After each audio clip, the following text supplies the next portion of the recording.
sailing master of the Golden Hind, this unknown day in the year 1594. Perlmutter slowly looked up and stared at a 17th-century Spanish painting on his wall, depicting a fleet of Spanish galleons sailing across a sea under the golden-orange glow of a setting sun. He had found it in a bazaar in Segovia, and took it home for a tenth of its real value. He gently closed the fragile journal, lifted his bulk from the chair, and began to pace around the room, hands clasped behind his back. A crewman of Francis Drake had truly lived and died somewhere along the Amazon River. A Spanish galleon was thrown into a coastal jungle by an immense tidal wave, and a jade box containing a knotted cord did exist at one time. Could it still lie amid the rotting timbers of the galleon, buried deep in a rainforest? A 400-year-old mystery had suddenly surfaced from the shadows of time and revealed an enticing clue. Perlmutter was pleased with his successful investigative effort, but he well knew that confirmation of the myth was merely the first enticing step in a hunt for treasure. The next trick, and the most perplexing one, was to narrow the theater of search to as small a stage as possible. This book is continued on Disc 7. Disc 7. Chapter 19. Hiram Yeager adored his big supercomputer as much as he did his wife and children, perhaps more. He could seldom tear himself away from the images he projected on his giant monitor to go home to his family. Computers were his life from the first time he looked at the screen on a monitor and typed out a command. The love affair never cooled. If anything, it grew more passionate with the passing years, especially after he constructed a monster unit of his own design for Pneuma's vast Oceans Data Center. The incredible display of information-gathering power at his beck and call never ceased to astound him. He caressed the keyboard with his fingers as though it were a living entity, his excitement blossoming whenever bits and pieces of data began coming together to form a solution. Yeager was hooked into a vast high-speed computing network with the capacity to transfer enormous amounts of digital data between libraries, newspaper morgues, research laboratories, universities, and historic archives anywhere in the world. The data superhighway, as it was called, could transmit billions of bits of information in the blink of a cursor. By tapping into the gigabit network, Yeager began retrieving and assembling enough data to enable him to lay out a search grid with a 60% probability factor of containing the 4-century-old landlocked galleon. He was so deeply involved with the search for the Nuestra Señora de la Concepcion that he did not notice nor hear Admiral James Sandecker step into his sanctum sanctorum and sit down in a chair behind him.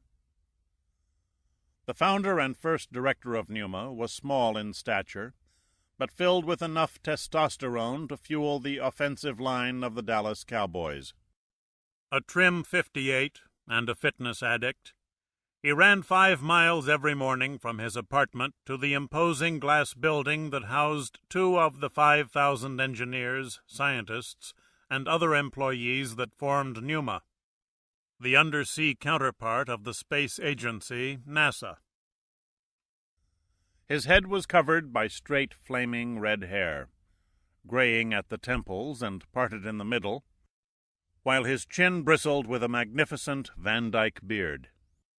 Despite his addiction to health and nutrition, he was never without a huge cigar made from tobacco personally selected and rolled for him by the owner of a plantation in Jamaica.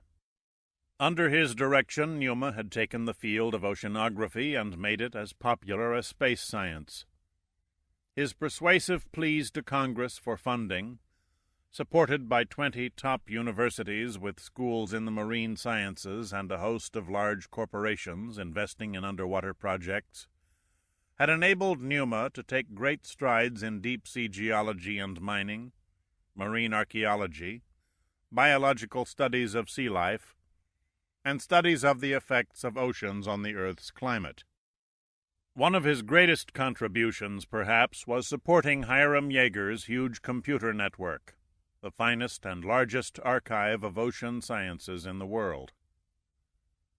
Sandecker was not universally admired by all of Washington's bureaucracy, but he was respected as a hard-driving, dedicated, and honest man, and his relationship with the men in the Oval Office of the White House was warm and friendly. "Making any progress?" he asked Yeager. "Sorry, Admiral." Yeager spoke without turning around. "I didn't see you come in. I was in the midst of collecting data on the water currents off Ecuador." "Don't stroke me, Hiram," Sandecker said, with the look of a ferret on a hunt. "I know what you're up to." "Sir?" "You're searching for a stretch of coastline where a tidal wave struck in 1578. "A tidal wave?" "Yes, you know, a big wall of water that barreled in from the sea and carried a Spanish galleon over a beach and into a jungle." The Admiral puffed out a cloud of noxious smoke and went on. "I wasn't aware that I had authorized a treasure hunt on Numa's time and budget." Yeager paused and swiveled around in his chair. "You know?" "The word is new, right from the beginning." "Do you know what you are, Admiral?" "A canny old bastard who can read minds," he said with some satisfaction. "Did your Ouija board also tell you the tidal wave and the galleon are little more than folklore?" "If anyone can smell fact from fiction, it's our friend Dirk Pitt," Sandecker said inflexibly. "Now, what have you dug up?" Yeager smiled wanly and answered. "I began by dipping into various geographic information systems to determine a logical site for a ship to remain hidden in a jungle over 4 centuries, somewhere between Lima and Panama City. Thanks to global positioning satellites, we can look at details of Central and South America that were never mapped before. Maps showing tropical rainforests that grow along the coastline were studied first. I quickly dismissed Peru because its coastal regions are deserts with little or no vegetation. That still left over 1,000 kilometers of forested shore along northern Ecuador and almost all of Colombia. Again, I was able to eliminate about 40% of the coastline with geology too steep or unfavorable for a wave with enough mass and momentum to carry a 570-ton ship any distance overland. Then I knocked off another 20% for open grassland areas without thick trees or other foliage that could hide the remains of a ship.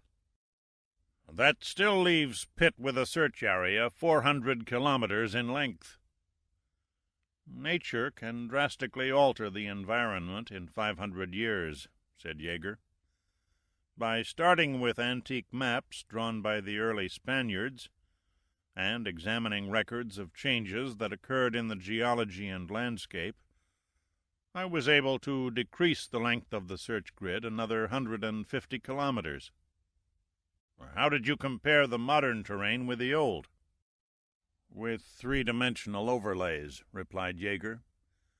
By either reducing or increasing the scale of the old charts to match the latest satellite maps, and then overlaying one upon the other. Any variations of the coastal jungles since the galleon vanished became readily apparent. I found that much of the heavily forested coastal jungles had been cut down over the centuries for farmland. Not enough, Sandecker said irritably. Not nearly enough. You'll have to whittle the grid down to no more than 20 kilometers if you want to give Pitt a fighting chance of finding the wreck. Bear with me, Admiral, said Yeager patiently. The next step was to conduct a search through historical archives for recorded tidal waves that struck the Pacific coastline of South America in the 16th century. Fortunately, the occasions were well documented by the Spanish during the conquest. I found 4. 2 in Chile in 1562 and 1575. Peru suffered them in 1570 and again in 1578, the year Drake captured the galleon. "Where did the latter strike?" Sandecker asked. The only account comes from the log of a Spanish supply ship on its way to Callao. It passed over a crazy sea that swept inland toward Bahia de Caracas in Ecuador. Bahia, of course, means bay. Crazy sea is a good description of water turmoil above an earthquake on the seafloor. No doubt a seismic wave generated by a movement of the fault that parallels the west coast of the entire South American continent. The captain also noted that on the return voyage a village that sat at the mouth of a river running into the bay had vanished. There is no question of the date? Right on the money. The tropical rainforest to the east appears to be impenetrable. Okay, we have a ballpark. The next question is, what was the wavelength? A tidal wave, or tsunami, can have a length of 200 kilometers or more, said Yeager. Sandecker considered this. How wide is the Bay of Caracas? Yeager called up a map on his monitor. The entrance is narrow, no more than 4 or 5 kilometers. And you say the captain of the supply ship logged a missing village by a river? Yes, sir, that was his description. How does the contour of the bay today differ from that period? The outer bay has changed very little, answered Yeager. After bringing up a program that depicted the old Spanish charts and the satellite map in different colors as he overlaid them on the screen, the inner bay has moved about a kilometer toward the sea due to silt buildup from the Chone River. Sandecker stared at the screen for a long moment, then said slowly, Can your electronic contraption do a simulation of the tidal wave sweeping the galleon onto shore? Yeager nodded. Yes, but there are a number of factors to consider. Such as? What was the height of the wave, and how fast was it traveling? It would have to be at least 30 meters high and traveling at better than 150 kilometers an hour to carry a 570-ton ship so far into the jungle that she has never been found. Okay, let's see what I can do with digital imagery. Yeager typed a series of commands on his keyboard and sat back, staring at the monitor for several seconds, examining the image he produced on the screen. Then he used a special function control to fine-tune the graphics until he could generate a realistic and dramatic simulation of a tidal wave crossing an imaginary shoreline. There you have it, he announced, virtual reality configuration. Now generate a ship, ordered Sandecker. Yeager was not an expert on the construction of 16th-century galleons, but he produced a respectable image of one rolling slowly on the waves that was equal to a projector displaying moving graphics at 60 frames per second. The galleon appeared so realistic, any unsuspecting soul who walked into the room would have thought they were watching a movie. How does it look, Admiral? Hard to believe a machine can create something so lifelike, said Sandecker, visibly impressed. You should see the latest computer-generated movies featuring the long-gone old stars with the new. I've watched the video of Arizona sunset at least a dozen times. Who plays the leads? Humphrey Bogart, Lionel Barrymore, Marilyn Monroe, Julia Roberts, and Tom Cruise. It's so real you'd swear they all acted together on the set. Sandecker laid his hand on Yeager's shoulder. Let's see if you can make a reasonably accurate documentary. Jaeger did his magic on the computer, and the two men watched, fascinated. As the monitor displayed a sea so blue and distinct, it was like looking through a window at the real thing. Then, slowly, the water began convulsing into a wave that rolled away from the land, stranding the galleon on the seabed, as dry as if it were a toy boat on the blanket of a boy's bed.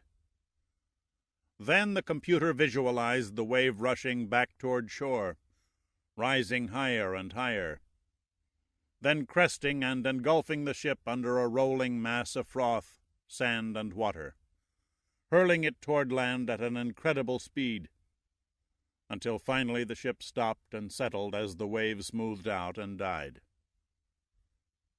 5 kilometers, murmured Jaeger. She looks to be approximately 5 kilometers from the coast. No wonder she was lost and forgotten, said Sandecker. I suggest you contact Pitt and make arrangements to fax your computer's grid coordinates. Jaeger gave Sandecker a queer look indeed. Are you authorizing the search, Admiral? Sandecker feigned a look of surprise as he rose and walked toward the door. Just before exiting, he turned and grinned impishly. I can't very well authorize what could turn out to be a wild goose chase now, can I? You think that's what we're looking at, a wild goose chase? Sandecker shrugged. You've done your magic. If the ship truly rests in a jungle and not on the bottom of the sea, then the burden falls on Pitt and Giordino to go in that hell on earth and find her. Chapter 20. Giordino contemplated the dried red stain on the stone floor of the temple. No sign of a Maru in the rubble, he said with an utter lack of emotion. I wonder how far he got, Miles Rogers asked, no one in particular. He and Shannon had arrived from the Sacred Well an hour before noon on a helicopter piloted by Giordino. His mercenary buddies must have carried him off, Pitt surmised. Knowing a sadist like Amaru might still be alive, said Rogers, is enough to cause nightmares. Giordino gave a mechanical shrug. Even if he survived the rocket attack, he'd have died from loss of blood. Pitt turned and stared at Shannon, who was directing a team of archaeologists and a small army of workers. They were numbering the shattered blocks of stone from the temple in preparation for a restoration project. She seemed to have discovered something in the debris and was bending down for a closer examination. A man like Amaru doesn't die easily. I don't think we've heard the last of him. A grim prospect, said Rogers, made worse by the latest news from Lima. Pitt raised an eyebrow. I didn't know we received CNN this deep in the Andes. We do now. The helicopter that landed about an hour ago belonged to the Peruvian News Bureau. It brought in a team of television reporters and a mountain of equipment.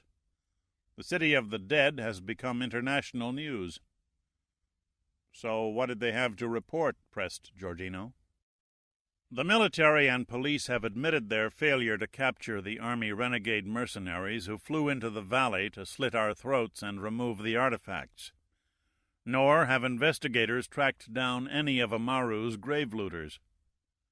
Pitt smiled at Rogers. Not exactly the sort of report that will look good on their resumes. The government tried to save face by handing out a story that the thieves dumped the artifacts over the mountains and are now hiding out in the Amazon forests of Brazil. Never happened, said Pitt. Otherwise, why would U.S. Customs insist we provide them with an inventory of the artifacts? They know better. No, the loot is not scattered on a mountaintop. If I read the brains behind the Solpe Machaco correctly, they're not the kind to panic and run. Their informants in the military alerted them every step of the way, from the minute an assault force was assembled and launched to capture them. They would have also learned the flight plan of the assault transports, and then plotted a safe route to avoid them. After quickly loading the artifacts, they flew to a prearranged rendezvous at an airstrip or seaport, where the stolen riches were either transferred aboard a jetliner or a cargo ship. I doubt whether Peru will ever see its historical treasures again." "A nice, tight scenario," said Rogers thoughtfully. "But aren't you forgetting the bad guys only had one helicopter after we stole their backup?" "And we knocked that one into a mountain," added Giordino. "I think if we knew the full truth, the gang of second-rate killers ordered in by the boss who impersonated Doc Miller was followed later by a couple of heavy-lift helicopter transports, probably the old model Boeing Chinooks that were sold around the world. They can lift almost 50 troops or 20 tons of cargo. Enough mercenaries were left on the ground to stow the artifacts.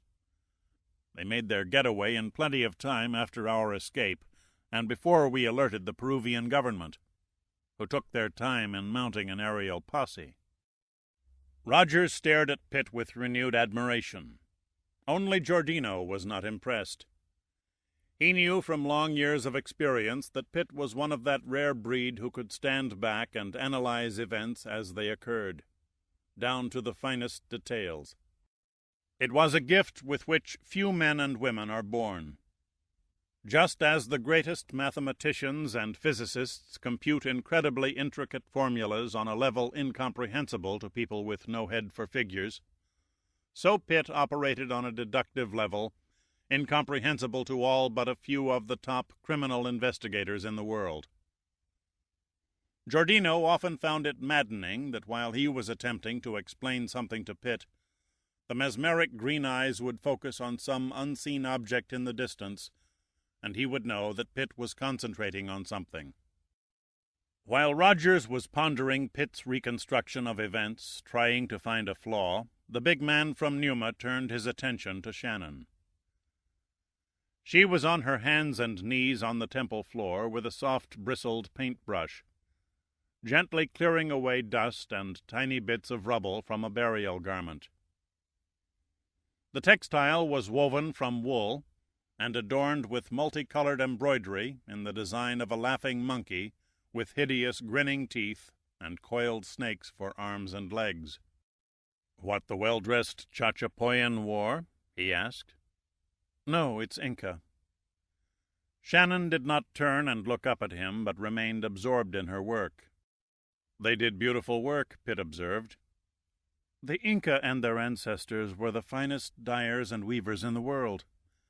Their fabric-weaving techniques are too complicated and time-consuming to be copied today. They are still unrivaled in interlocking tapestry construction. The finest tapestry weavers of Renaissance Europe used 85 threads per inch. The early Peruvians used up to 500 threads per inch. Small wonder the Spanish mistakenly thought the finer Inca textiles were silk." "Maybe this isn't a good time for pursuing the arts, but I thought you'd like to know that Al and I have finished sketching the artifacts we caught sight of before the roof fell in." "Give them to Dr. Ortiz. He's most interested in what was stolen." Then, lost in her project, she turned back to the excavation. An hour later, Gunn found Pitt standing beside Ortiz, who was directing several workers in scraping vegetation from a large sculpture of what appeared to be a winged jaguar with a serpent's head. The menacing jaws were spread wide, revealing a set of frightening curved fangs. The massive body and wings were sculpted into the doorway of a huge burial house. The only entrance was the gaping mouth, which was large enough for a man to crawl into. From the feet to the tip of the raised wings, the stone beast stood over 6 meters high, 20 feet. "Not something you'd want to meet some night in a dark alley," said Gunn.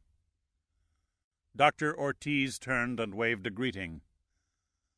"The largest Chachapoyan sculpture yet found. I judge it dates somewhere between A.D. 1200 and 1300. "Does it have a name?" asked Pitt. "Demonio del Muertos," answered Ortiz. "The demon of the dead. A Chachapoyan god who was the focus of a protective rite connected with the cult of the underworld. part jaguar, part condor, part snake. He sank his fangs into whoever disturbed the dead, and then dragged them into the black depths of the earth." "He wasn't exactly pretty," said Gunn. "The demon wasn't meant to be. Effigies ranged in size from one like this to those no larger than a human hand, depending on the deceased's wealth and status. I imagine we'll find them in almost every tomb and grave in the valley." "Wasn't the god of the ancient Mexicans some kind of serpent?" asked Gunn.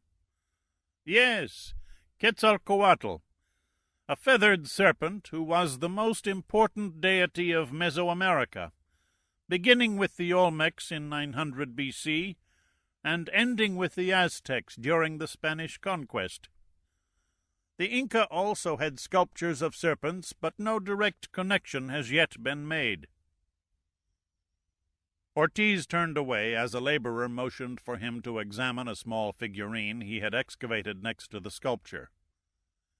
Gunn took Pitt by the arm and led him over to a low stone wall where they sat down. "A courier from the U.S. Embassy flew in from Lima on the last supply copter," he said, removing a folder from his briefcase, "and dropped off a packet that was faxed from Washington." "From Yeager?" Pitt asked anxiously. "Both Yeager and your friend Perlmutter." "Did they strike pay dirt?" "Read for yourself," said Gunn. "Julian Perlmutter found an account by a survivor of the galleon being swept into the jungle by a tidal wave. So far, so good. It gets better. The account mentions a jade box containing knotted cords. Apparently the box still rests in the rotting timbers of the galleon." Pitt's eyes lit up like beacons. "The Drake Quipu." "It appears the myth has substance," Gunn said with a broad smile.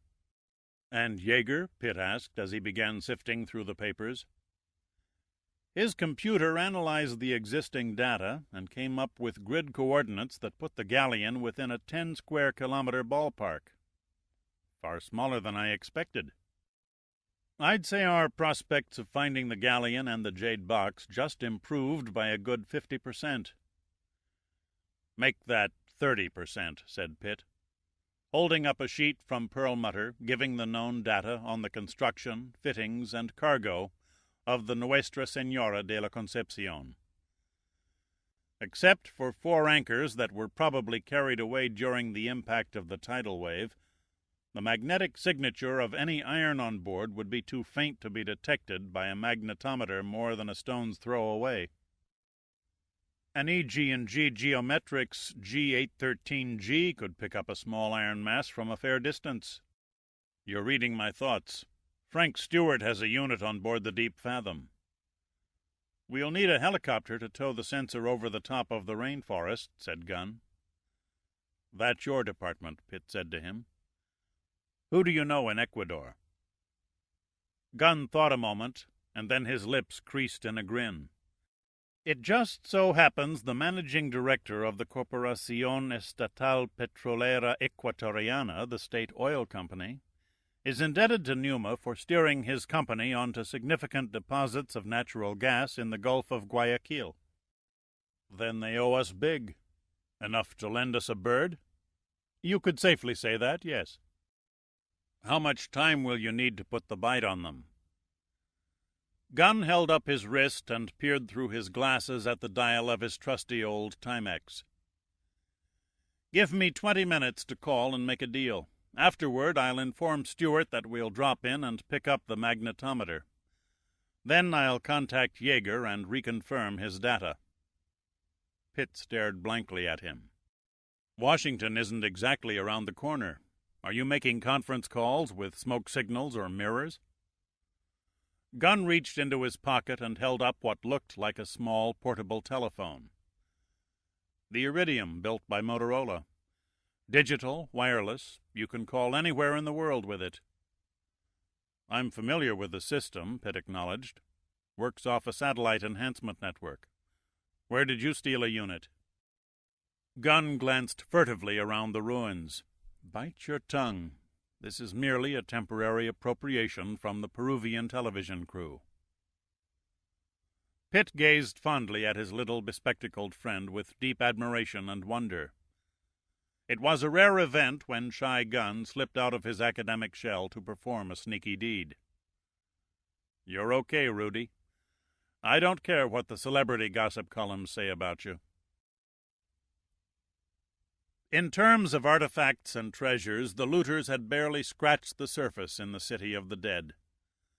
They had concentrated on the royal tombs near the temple, but, thanks to Pitt's intrusion, they did not have time to do extensive excavation on most of the surrounding tombs. Many of them contained the remains of high officials of the Chachapoya Confederation. Ortiz and his team of archaeologists also found what appeared to be untouched burial houses of 8 noblemen. Ortiz was overjoyed when he discovered the royal coffins were in pristine condition and had never been opened. "We will need 10 years, maybe 20, to conduct a full excavation of the valley," said Ortiz during the customary after-dinner conversation. "No discovery in the Americas can touch this one for the sheer number of antiquities. We have to go slow. Not even the seed of a flower or one bead of a necklace can be overlooked. We must miss nothing, because we have an unparalleled opportunity to gain a new understanding of the Chachapoyan culture." "You have your work cut out for you," said Pitt. "I only hope none of the Chachapoya treasures are stolen during shipment to your National Museum." "Any loss between here and Lima is the least of my worries," replied Ortiz. "Almost as many artifacts are stolen from our museums as from the original tombs." "Don't you have tight security to protect your country's valuable objects?" asked Rogers. "Of course, but professional art thieves are very shrewd. They often switch a genuine artifact with a skillfully done forgery.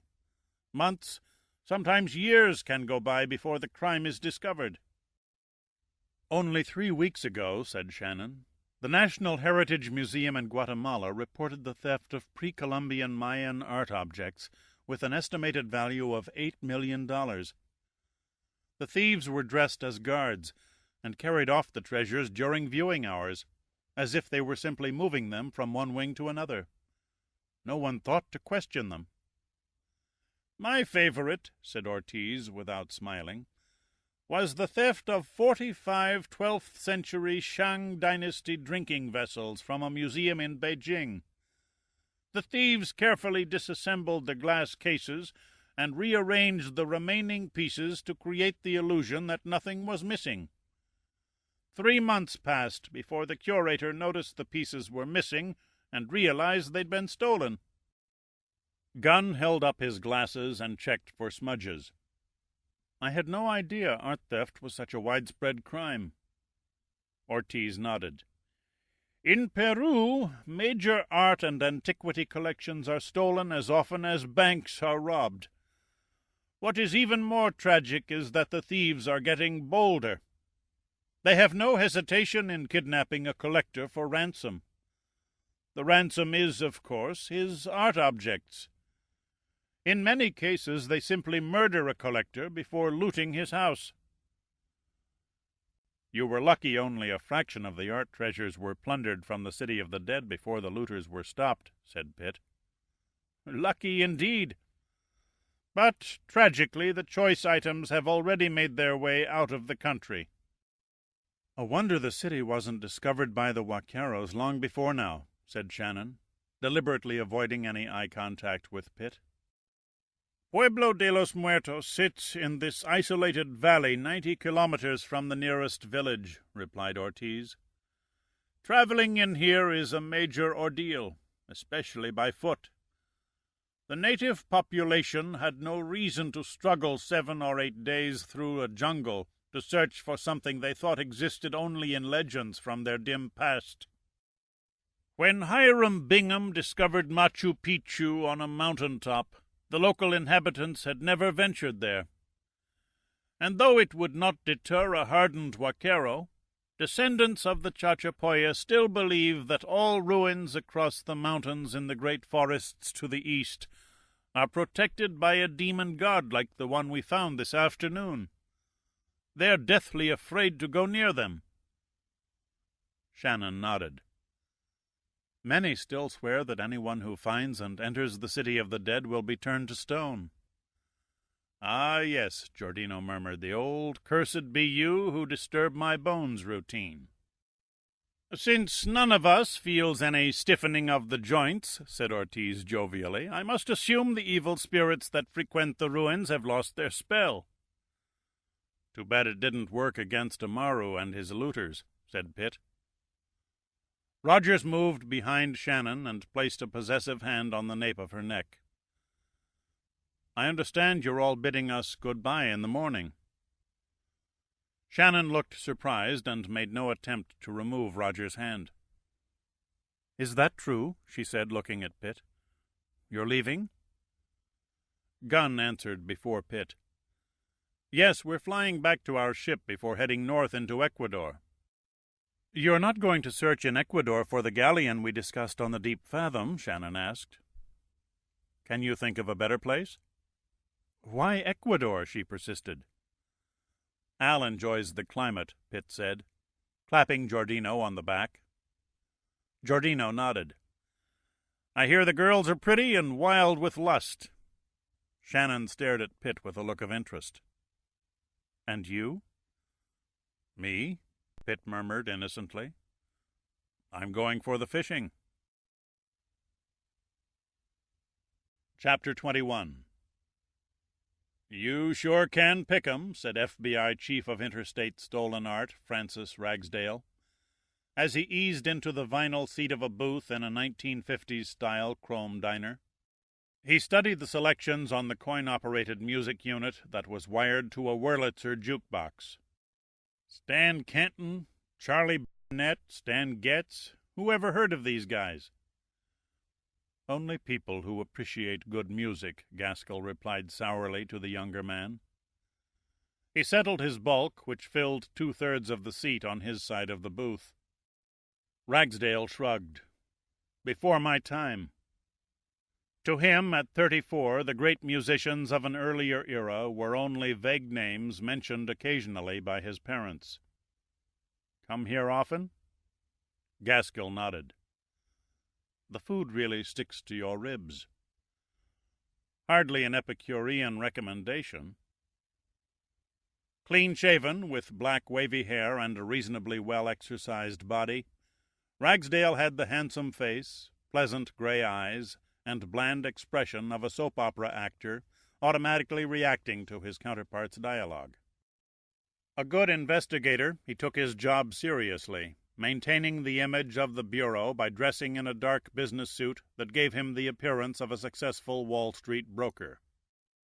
With a professional eye for detail, he examined the linoleum floor, the round stools at the counter, the period napkin holders and Art Deco salt and pepper shakers that were parked beside a bottle of Heinz ketchup and a jar of French's mustard.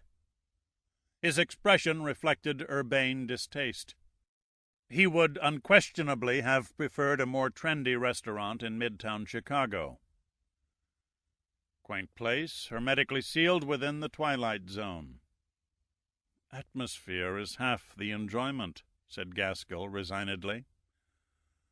"Why is it when I pay we eat in a class establishment, but when it's your turn we wind up in a geriatric beanery?" "It's knowing I always get a good table." "What about the food?" Gaskell smiled. "Best place I know to eat good chicken."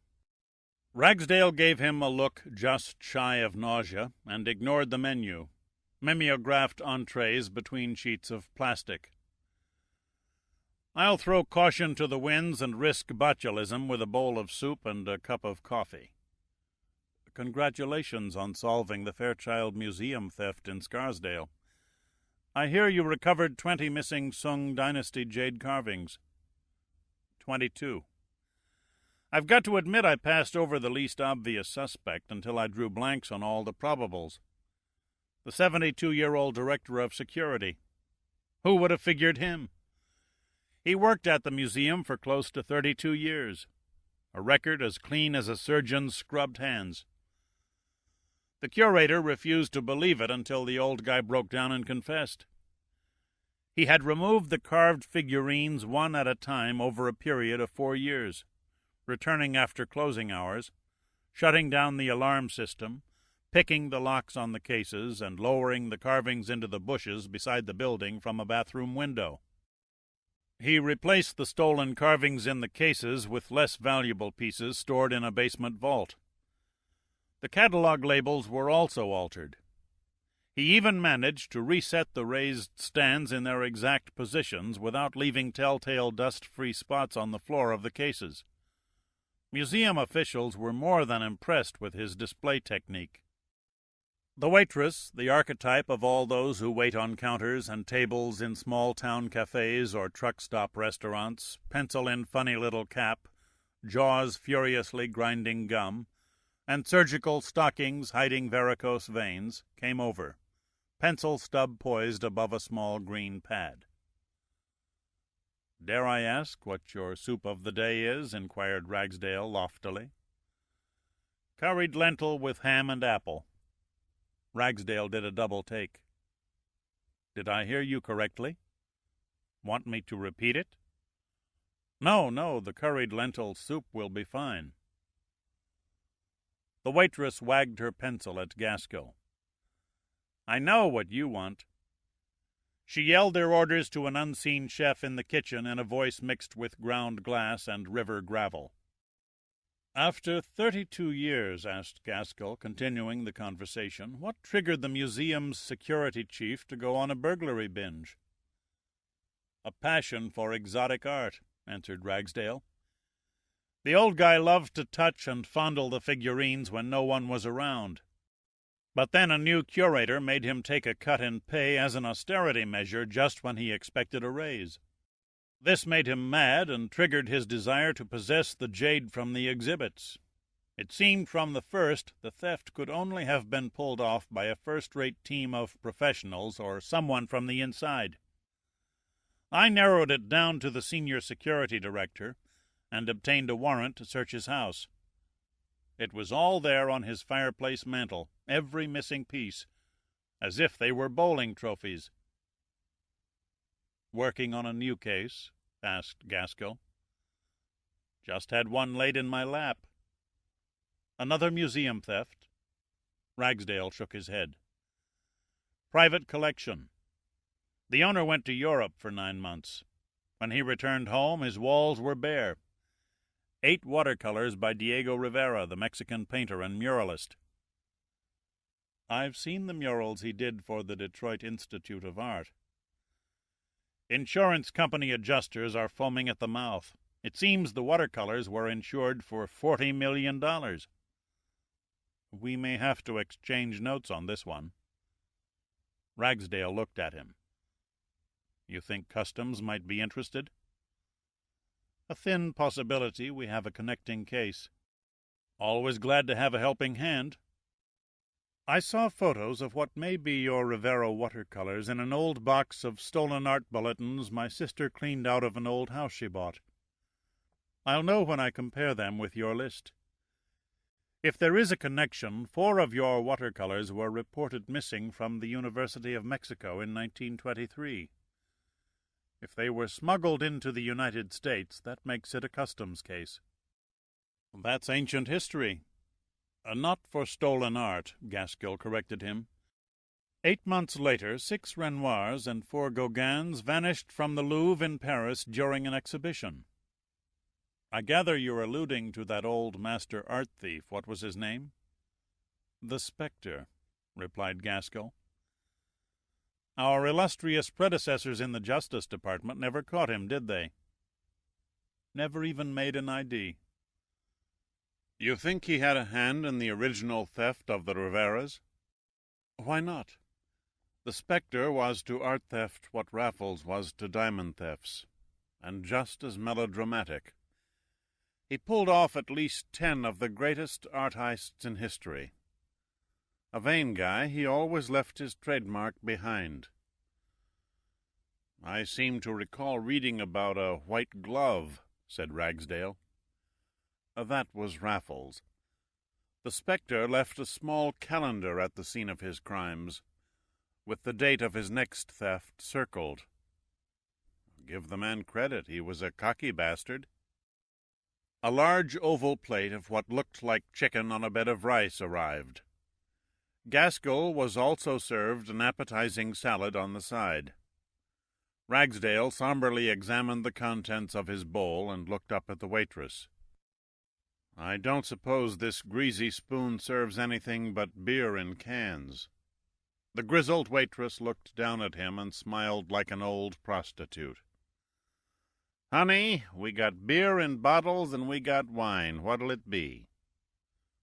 A bottle of your best Burgundy. I'll check with the wine steward. She winked through one heavily mascaraed eye before waddling back to the kitchen. I forgot to mention the friendly service. Gaskell smiled. Ragsdale warily dipped a spoon into his soup, suspicion lining his face. He slowly sipped the contents of his spoon as if judging a wine tasting. Then he looked across the booth with widening eyes. Good heavens! Sherry and pearl onions, garlic cloves, rosemary, and 3 different kinds of mushrooms. This is delicious. He peered at Gaskell's plate. What did you order, chicken? Gaskell tilted his plate so Ragsdale could see it. You're close. The house specialty. Broiled marinated quail on a bed of bulgar with currants, scallions, puree of roasted carrots, and leeks with ginger. Ragsdale looked as if his wife had presented him with triplets. You conned me. Gaskell appeared hurt. I thought you wanted a good place to eat. This is fantastic. But where are the crowds? They should be lined up outside. The owner and chef, who, by the way, used to be at the Ritz in London, closes his kitchen on Mondays. But why did he open just for us? Ragsdale asked in awe. I recovered his collection of medieval cooking utensils after they were stolen from his former house in England and smuggled into Miami. The waitress returned and thrust a bottle in front of Ragsdale's face so he could read the label. Here you go, honey. Chateau Chantilly, 1878. You got good taste, but are you man enough to pay $8,000 for the bottle? Ragsdale stared at the dusty bottle and faded label, and went absolutely numb with surprise. No, a good California Cabernet will be fine, he choked out. Tell you what, honey, how about a nice medium-weight Bordeaux, a 1988 vintage, say around $30? Ragsdale nodded in dumb assent. I don't believe this. I think what really appeals to me about the place, said Gaskell, pausing to savor a bit of quail, is its incongruity. Who would ever expect to find gourmet food and wine like this in a diner? It's a world apart, all right. To get back to our conversation, said Gaskell, daintily removing a bone from the quail with his massive hands, I almost laid my hands on another of the spectre's acquisitions. Yes, I heard about your blown stakeout, Ragsdale muttered, having a difficult time bringing his mind back on track. A Peruvian mummy covered in gold, wasn't it? The golden bodysuit of Tiapoyo. Where did you go wrong? Bad timing more than anything. While we were keeping an eye on the owner's penthouse, a gang of thieves acting as furniture movers snatched the mummy from an apartment on a lower floor where it was hidden along with a huge cache of other art and artifacts, all with shady histories. This soup is outstanding, Ragsdale said, trying to get the waitress's attention. I'd better take another look at the menu and order an entree. Have you made up a catalogue yet? End of the week. I suspect there may be between 30 and 40 items on your FBI wish list of stolen art in my suspect's underground collection." The waitress wandered over with the wine, and Ragsdale ordered seared salmon with sweet corn, shiitake mushrooms, and spinach. "Good choice, honey," she drawled as she opened the bottle. Ragsdale shook his head in wonderment before turning his attention back to Gaskell. "What's the name of the collector who squirreled away the hot art?" "His name is Adolphus Rummel, a wealthy scrap dealer out of Chicago. His name ring a bell?" "No, but then I've never met a big-time underground buyer and collector who held open house. Any chance Rummel will talk?" "No way," said Gaskell regretfully. "He's already hired Jacob Morgenthaler and is suing to get his confiscated art objects back." "Jury-rigged Jake," Ragsdale said disgustedly. "Friend and champion of indicted black-market art dealers and collectors. With his acquittal record, we should consider ourselves lucky he doesn't defend murderers and drug dealers." "Any leads on who stole the golden bodysuit?" "None. A clean job. If I didn't know better, I'd say the Spectre did it." "Not unless he came back from the dead. He'd have to be well over 90 years old." Gaskell held up his glass, and Ragsdale poured the wine. "Suppose he had a son, or established a dynasty who carried on the family tradition." "That's a thought. Except that no calendars with circled dates have been left at art robberies for over 50 years. They could have branched out into smuggling and forgeries and dropped the cornball theatrics. Today's professionals know that modern investigative technology could easily comb enough evidence out of those hokey calendars to put a collar on them." "Maybe." Ragsdale paused as the waitress brought his salmon. He sniffed the aroma and gazed in delight at the presentation. "I hope it tastes as good as it looks." "Guaranteed, honey," the old waitress cackled, "or your money back." Ragsdale drained his wine and poured another glass. "I can hear your mind clicking from here. Where are you headed?" "Whoever committed the robbery didn't do it to gain a higher price from another black-market collector," Gaskell replied. "I did some research on the golden bodysuit encasing the mummy. Reportedly, it was covered with engraved hieroglyphs, illustrating a long voyage by a fleet of Inca ships carrying a vast treasure, including a huge golden chain. I believe the thieves took it so they can trace a path to the mother lode." "Does the suit tell what happened to the treasure?" "Legend says it was buried on an island of an inland sea. How's your salmon?" "The best I've ever eaten," said Ragsdale happily. "And believe you me, that's a compliment. So, where do you go from here?" "The engravings on the suit have to be translated. The Inca did not have a method of writing or illustrating events like the Mayans, but photographs of the suit taken before its earlier theft from Spain show definite indications of a pictorial graphic system. The thieves will need the services of an expert to decode these glyphs. Interpretation of ancient pictographs is not exactly an overcrowded field." "So you're going to chase down whoever gets the job?" "Hardly a major effort. There are only 5 leading specialists. 2 of them are a husband and wife team by the name of Moore. They're considered the best in the field." "You've done your homework." Gaskell shrugged. "The greed of the thieves is the only lead I've got." "If you require the services of the Bureau," Ragsdale said, "you have only to call me." "I appreciate that, Francis. Thank you." "There's one other thing." "Yes?" "Can you introduce me to the chef? I'd like an inside track on a table for Saturday night." Chapter 22. After a short layover at the Lima airport to pick up the EG&G magnetometer that was flown in from the deep fathom by a U.S. Embassy helicopter, Pitt, Giordino, and Gunn boarded a commercial flight to Quito, the capital of Ecuador. It was after 2 o'clock in the morning when they landed in the middle of a thunderstorm. As soon as they stepped through the gate, they were met by a representative of the State Oil Company, who was acting on behalf of the managing director Gunn had negotiated with for a helicopter. He quickly herded them into a limousine that drove to the opposite side of the field, followed by a small van carrying their luggage and electronic equipment.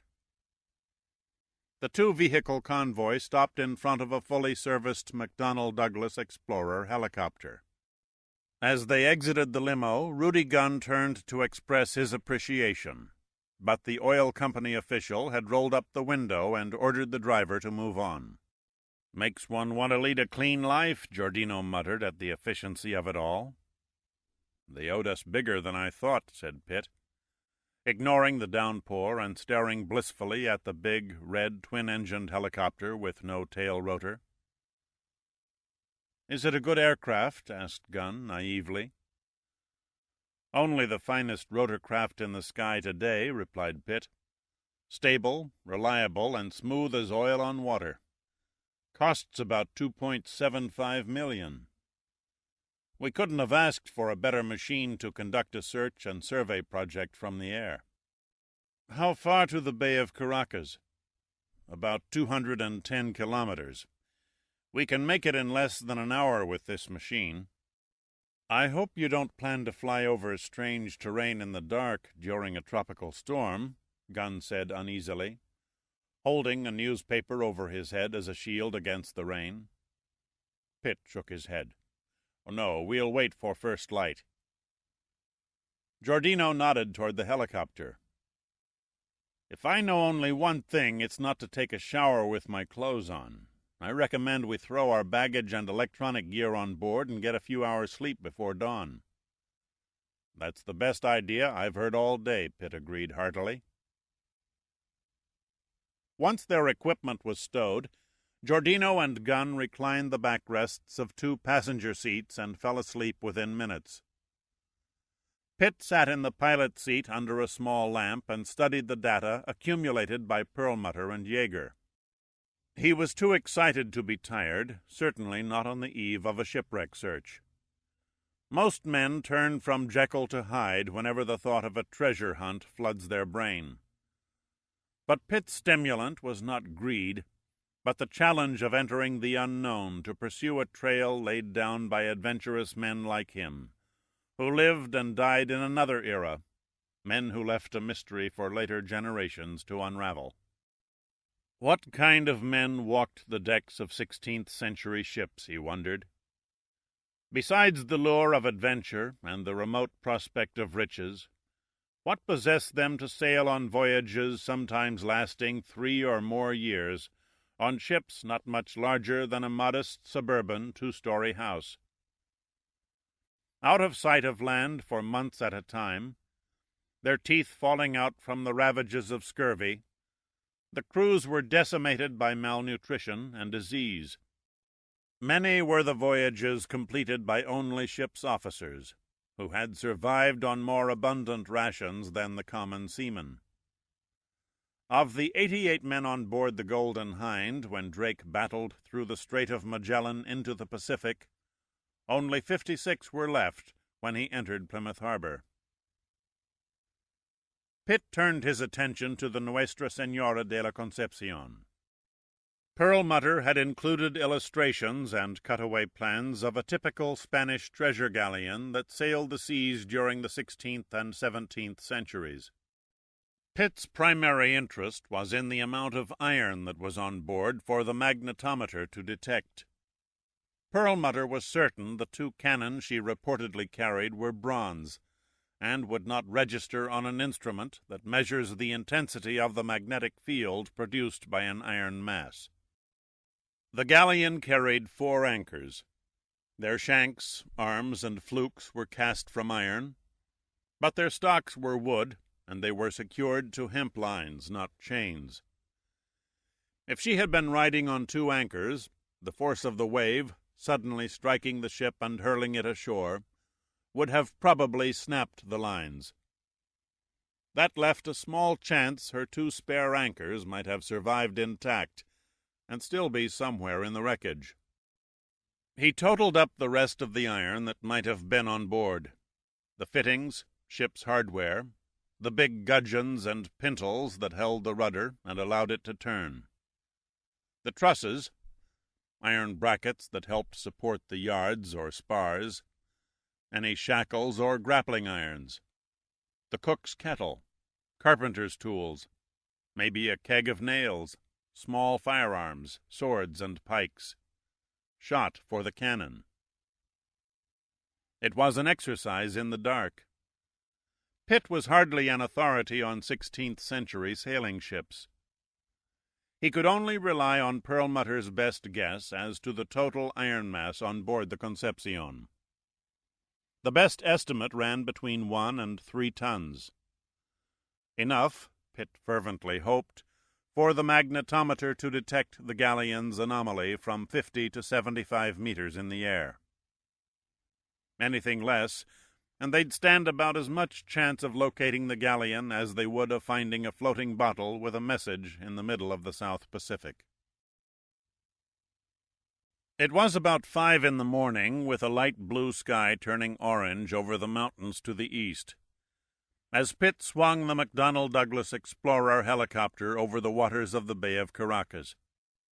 Fishing boats were leaving the bay and heading out to sea for the day's catch. The crewmen paused as they readied their nets, looked up at the low-flying aircraft, and waved. Pitt waved back as the shadow of the Explorer flickered over the little fishing fleet and darted toward the coastline. The dark, radiant blue of deep water soon altered to a turquoise green streaked by long lines of breaking surf that materialized as the seafloor rose to meet the sandy beach. The long arms of the bay circled and stopped short of each other at the entrance to the Chone River. Giordino, who was sitting in the co-pilot seat, pointed down to the right at a small town with tiny streets and colorfully painted boats drawn up on the beach. The town was surrounded by numerous farms no larger than 3 or 4 acres, with little whitewashed adobe houses next to corrals holding goats and a few cows. Pitt followed the river upstream for 2 kilometers, where it foamed white with rapids. Then suddenly the dense rainforest rose like an impenetrable wall and stretched eastward as far as they could see. Except for the river, no opening beneath the trees could be seen. "We're approaching the lower half of our grid," Pitt said over his shoulder to Gunn, who was hunched over the proton magnetometer. "Circle around for a couple of minutes while I set up the system," Gunn replied. "Al, can you drop the tow bird for me?" "As you wish." Giordino nodded, moving from his seat to the rear of the cabin. Pitt said, "I'll head toward the starting point for our first run and hang around until you're ready." Giordino lifted the sensor. It was shaped like an air-to-air missile. He lowered it through a floor hatch of the helicopter. Then he unreeled the sensor on its umbilical cable. "Towbird out about 30 meters, he announced. "I'm picking up interference from the helicopter," said Gunn. "Give me another 20 meters. Giordino complied. "How's that?" "Good. Now hold on while I set the digital and analog recorders." "What about the camera and data acquisition systems?" "Them too." "No need to hurry," said Pitt. "I'm still programming my grid lane data into the satellite navigation computer." "First time with a Geometrics G813G?" Giordino asked Gunn. Gunn nodded. "I've used the model G801 for marine and ocean survey, but this is my introduction to the aerial unit." Dirk and I used a G-813G to locate a Chinese airliner that crashed off Japan last year. Worked like a woman of virtue, sensitive, reliable, never drifted, and required no calibration adjustments. Obviously my ideal for a mate. Gunn looked at him strangely. You have odd taste when it comes to women. He has this thing for robots, Pitt joked. Say no more, Giordino said pretentiously. Say no more. I'm told this model is good for accurate data on small anomalies, said Gunn, suddenly serious. If she won't lead us to the Concepcion, nothing will. Giordino returned to the co-pilot's seat, settled in and stared down at the unbroken carpet of green no more than 200 meters, 656 feet below. There wasn't a piece of ground showing anywhere. I don't think I'd like to spend my holidays here. Not many people do, said Pitt. According to Julian Perlmutter, a check of local historical archives came up with the rumor that the local farmers shun the area. Julian said Cuttle's journal mentioned that mummies of long-dead Inca were torn from graveyards by the tidal wave before being swept into the jungle. The natives are highly superstitious, and they believe the spirits of their ancestors still drift through the jungle in search of their original graves.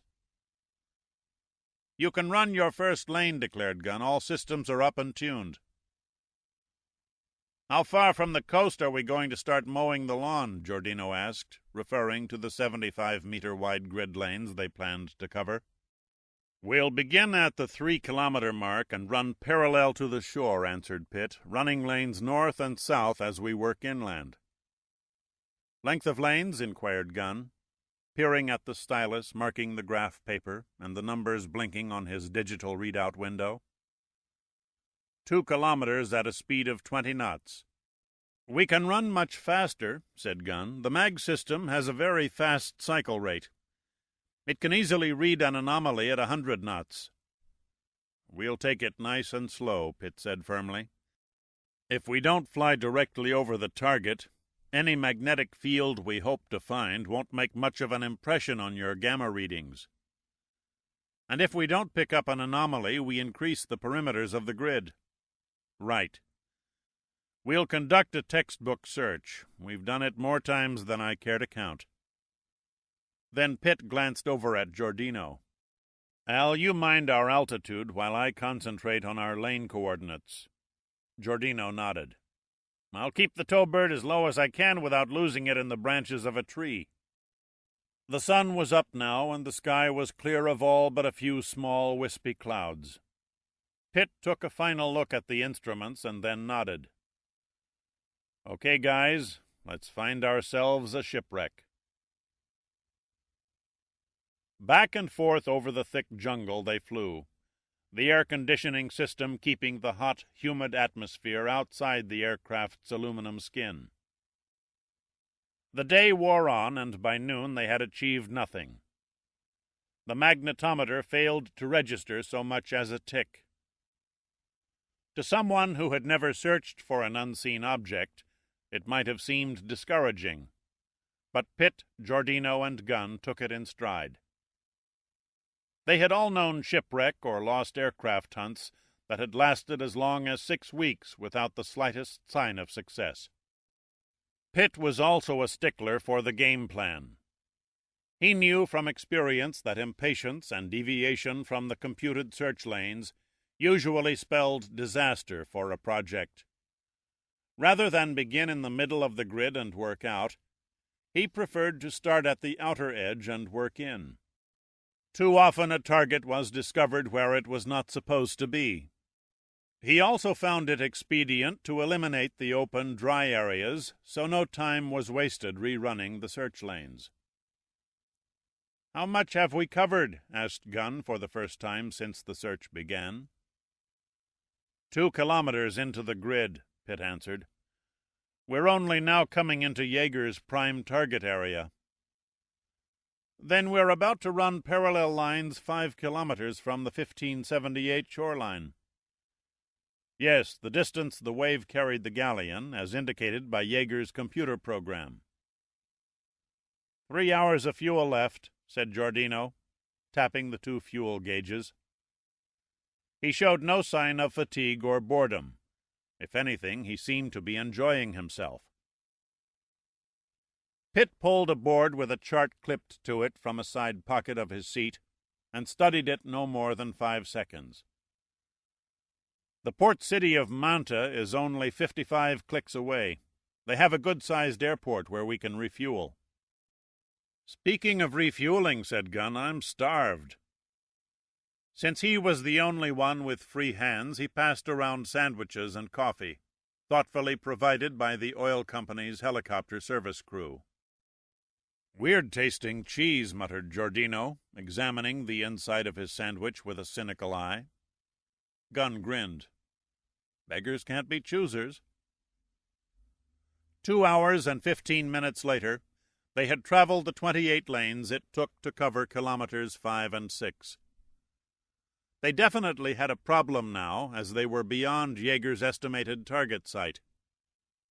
None of them believed a tidal wave could carry a 570-ton ship more than 5 kilometers, 3 miles, overland from the sea. Certainly not a wave with a crest less than 30 meters, 98 feet high.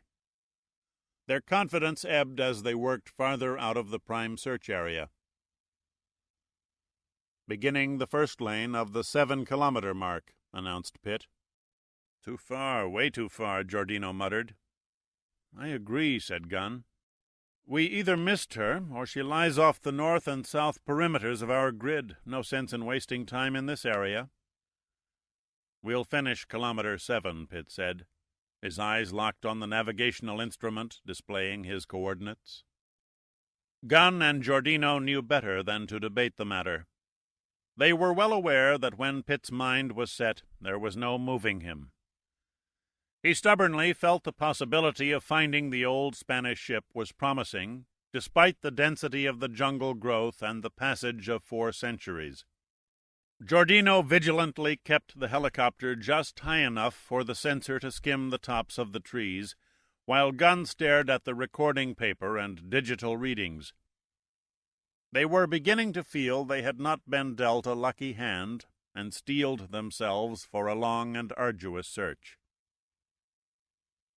Fortunately, the weather held in their favor. The sky remained clear with an occasional cloud drifting far above them, and the wind stayed steady from the west at only 5 knots. The monotony was as unchanging as the weather. The forest below unfurled as though it were a continuous sea of algae. No human lived down there. Sunless days without end. The constant damp, warm climate caused the flowers to bloom, the leaves to fall, and the fruits to grow and ripen all through the year. Rare was the spot where sun reached through the branches of the trees and plants to touch the ground. "Mark it!" Gunn burst abruptly. Pitt responded by copying the navigation coordinates. "Do you have a target?" "I recorded a slight bump on my instruments. Nothing big, but definitely an anomaly." "Shall we turn back?" asked Giordino. Pitt shook his head. "Let's finish the lane and see if we pick up a stronger reading on the next heading." No one spoke as they completed the lane, made a complete 180-degree turn, and headed back on a reverse course 75 meters, 246 feet, farther to the east. Pitt and Giordino could not resist stealing a glance downward at the rainforest, hoping to spot a sign of the wreck, but knowing it was next to impossible to see through the thick foliage. It was a wilderness truly terrible in its monotonous beauty. "Coming opposite the mark," Pitt alerted them. "Now passing." The sensor, trailing on an arc behind the helicopter, lagged slightly before crossing the site of Gunn's anomaly reading. "Here she comes," he said excitedly. "Looking good. The numbers are climbing. Come on, sweetheart, give with the big gamma readings." Pitt and Giordino leaned out their windows and stared down, but saw only a dense canopy of tall trees rising in tiered galleries. It required no imagination to see the rainforest was a forbidding and dangerous place. It looked quiet and deadly. They could only guess at what perils lurked in the menacing shadows. "We have a hard target," said Gunn. "Not a solid mass, but scattered readings, the kind of display I would expect from bits and pieces of iron dispersed around a wrecked ship." Pitt wore a big smile as he reached over and lightly punched Giordino on the shoulder. Never a doubt. Giordino grinned back. "That was one hell of a wave to have carried the ship 7 kilometers inland." "She must have crested close to 50 meters, Pitt calculated. "Can you bring us around on an east-west course so we can bisect the anomaly?" asked Gunn. "At your command." Pitt banked the Explorer around to the west in a tight turn that lightened Gunn's stomach. After flying half a kilometer, he side-slipped and set his coordinates to pass over the target from the new direction. This time the readings showed a slight increase and held for a longer duration. "I think we passed over her from bow to stern," said Gunn. "This must be the place." "This must be the place," Giordino repeated happily. Pitt hovered as Gunn gave bearing commands, while they probed for the highest readings from the magnetometer, which would show the Explorer was directly over the wreck site. "Bring her 20 meters to starboard. Now 30 meters astern. Too far. 10 meters ahead. Hold it. That's it. We can drop a rock on her." Giordino pulled the ring on a small canister and casually tossed it out his side window. It fell through the leaves and disappeared. A few seconds later, a cloud of orange smoke began to rise above the trees. "X marks the spot," he said happily. "I can't say I look forward to the hike." Pitt looked at him. "Who said anything about walking 7 kilometers through that botanical nightmare?" Giordino gave him a quizzical stare in return. "How else do you expect to reach the wreck? This marvel of aircraft technology has a winch. You can lower me through the trees." Giordino peered at the thick mantle of the rainforest. "You'd get hung up in the trees. We'd never be able to hoist you out again." This book is continued on Disc 8. Disc 8. Giordino peered at the thick mantle of the rainforest. "You'd get hung up in the trees. We'd never be able to hoist you out again." "Not to worry. I checked the tool locker beneath the floor before we left Quito. Someone thoughtfully provided a machete. I can hang from a harness and hack my way down and up again." "Won't work," said Giordino with a trace of concern in his voice. "We don't have enough fuel to hang around while you play Jungle Jim and still reach the airport in Manta." "I don't expect you to wait at the curb. Once I'm on the ground, you head for Manta. After you refuel, you come back and pick me up." "You might have to wander around before you find the wreck. No way you can be spotted from the air. How will we know exactly where to lower the harness?" "I'll take a couple of smoke canisters with me and set them off when I hear you return." The expression in Giordino's eyes was anything but cheerful. "I don't suppose I can talk you out of this craziness." "No, I don't suppose you can." 10 minutes later, Pitt was secure in a safety harness connected to a cable leading to a winch mounted on the roof of the helicopter's cabin. While Giordino hovered the craft just above the top of the trees, Gunn operated the controls to the winch. "Don't forget to bring back a bottle of champagne so we can celebrate," Pitt shouted, as he stepped through the open door of the ship and hung suspended. "We should be back in 2 hours," Gunn yelled back over the sound of the rotors and the engine exhaust.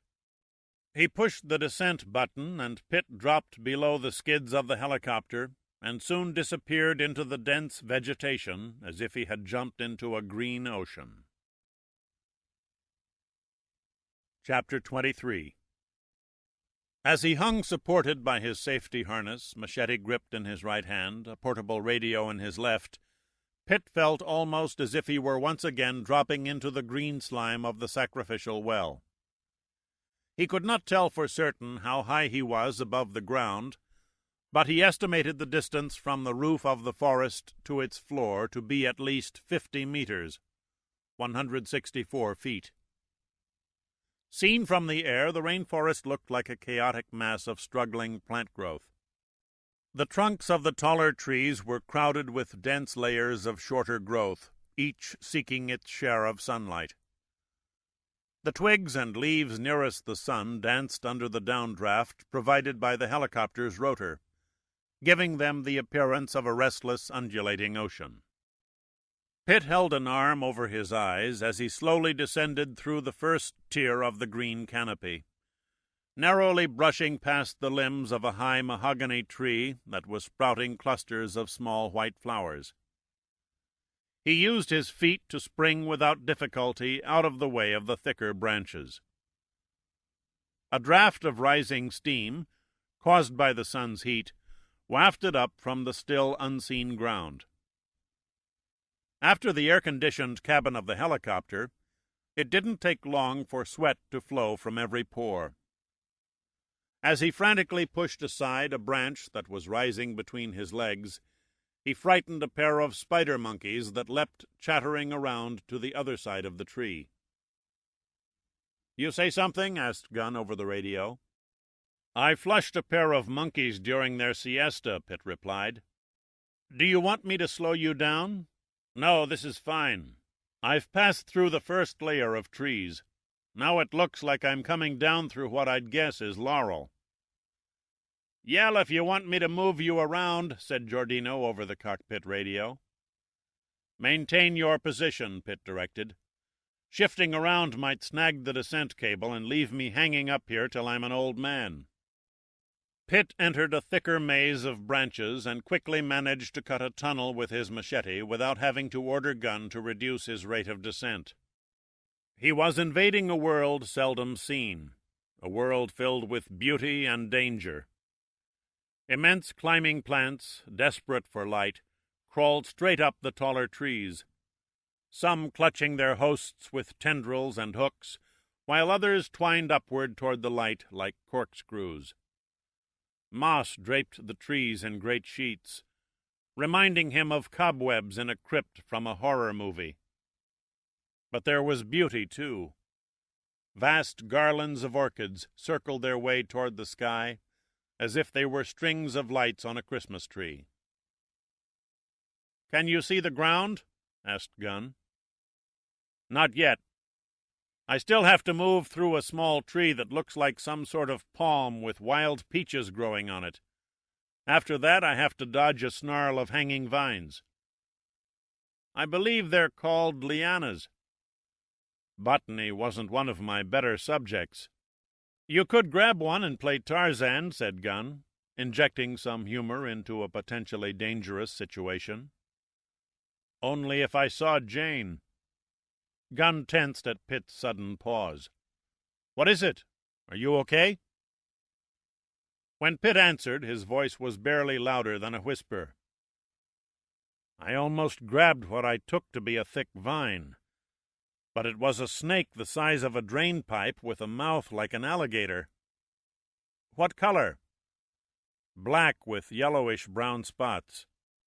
"A boa constrictor," explained Gunn. "He might give you a big hug, but he's not poisonous. Pet him on the head for me." "Like hell," Pitt snorted. "If he so much as looks cross-eyed at me, he meets Madame Lafarge." "Who?" "My machete." "What else do you see?" "Several magnificent butterflies, a number of insects that look like they belong on an alien planet, and a parrot too shy to ask for a cracker. You wouldn't believe the size of the flowers growing out of nooks in the trees. There are violets the size of my head." Conversation dropped off as Pitt chopped his way through a low tree with dense branches. He was sweating like a prize fighter in the last round of a championship match, and his clothes were soaked through from the heavy moisture clinging to the leaves of the trees. As he raised the machete, His arm brushed a vine armored with thorns that shredded his shirt sleeve and sliced his forearm as neatly as claws on a cat. Luckily, the cuts were not deep or painful, and he disregarded them. "Stop the winch," he said as he felt firm ground beneath his feet. "I'm down." "Any sign of the galleon?" Gunn asked anxiously. Pitt did not immediately answer. He tucked the machete under his arm and turned a complete circle, unclipping the safety harness as he surveyed his surroundings. It was like being at the bottom of a leafy ocean. There was scarcely any light, and what little was available had the same eerie quality a diver would experience at 60 meters, 196 feet, beneath the surface of the sea.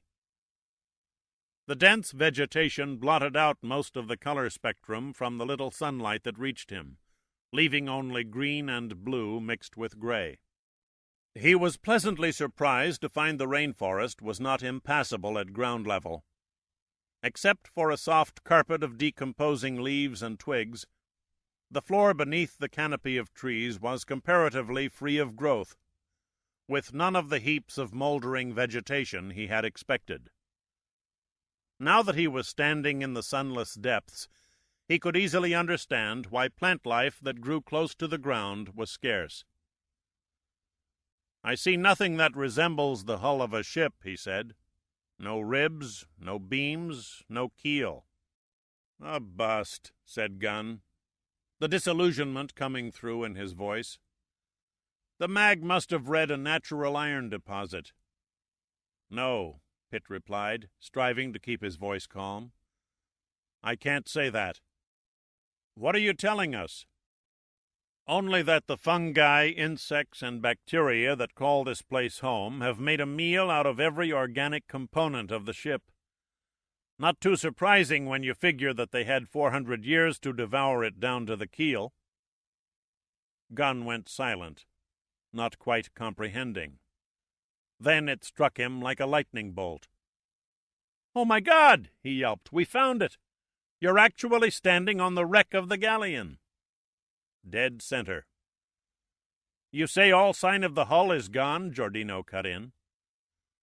"All that remains is covered by moss and humus, but I think I can make out some ceramic pots, a few scattered cannon shot, one anchor, and a small pile of ballast stones.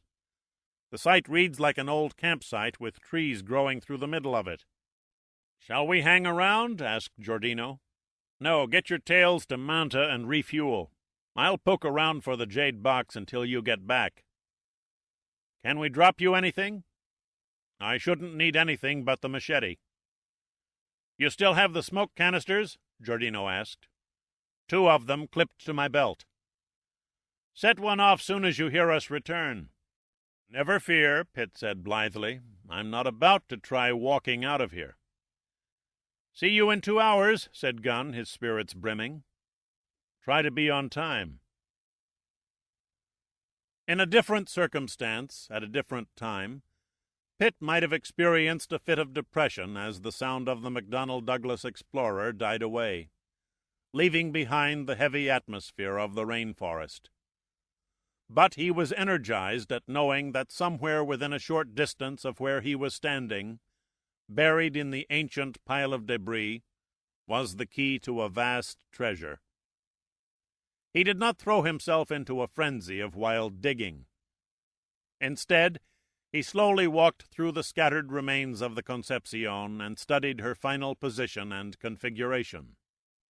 He could almost trace the original outline by the shape of the broken mounds of debris. The shaft and one fluke of an anchor that protruded from the humus beneath the more recently fallen leaves indicated the location of the bow. He did not think that Sailing Master Thomas Cuttle would store the jade box in the cargo hold. The fact that Drake intended it as a gift to the Queen suggested that he kept it near him, probably in the great cabin in the stern occupied by the captain of the ship. As Pitt walked through the debris field, clearing away small areas with the machete, he found relics of the crew but no bones. Most of them had been swept off the ship by the tidal wave. He spied pairs of moldy leather shoes, hardened bone handles on knives whose blades had rusted away, ceramic eating bowls, and a still blackened iron cooking pot.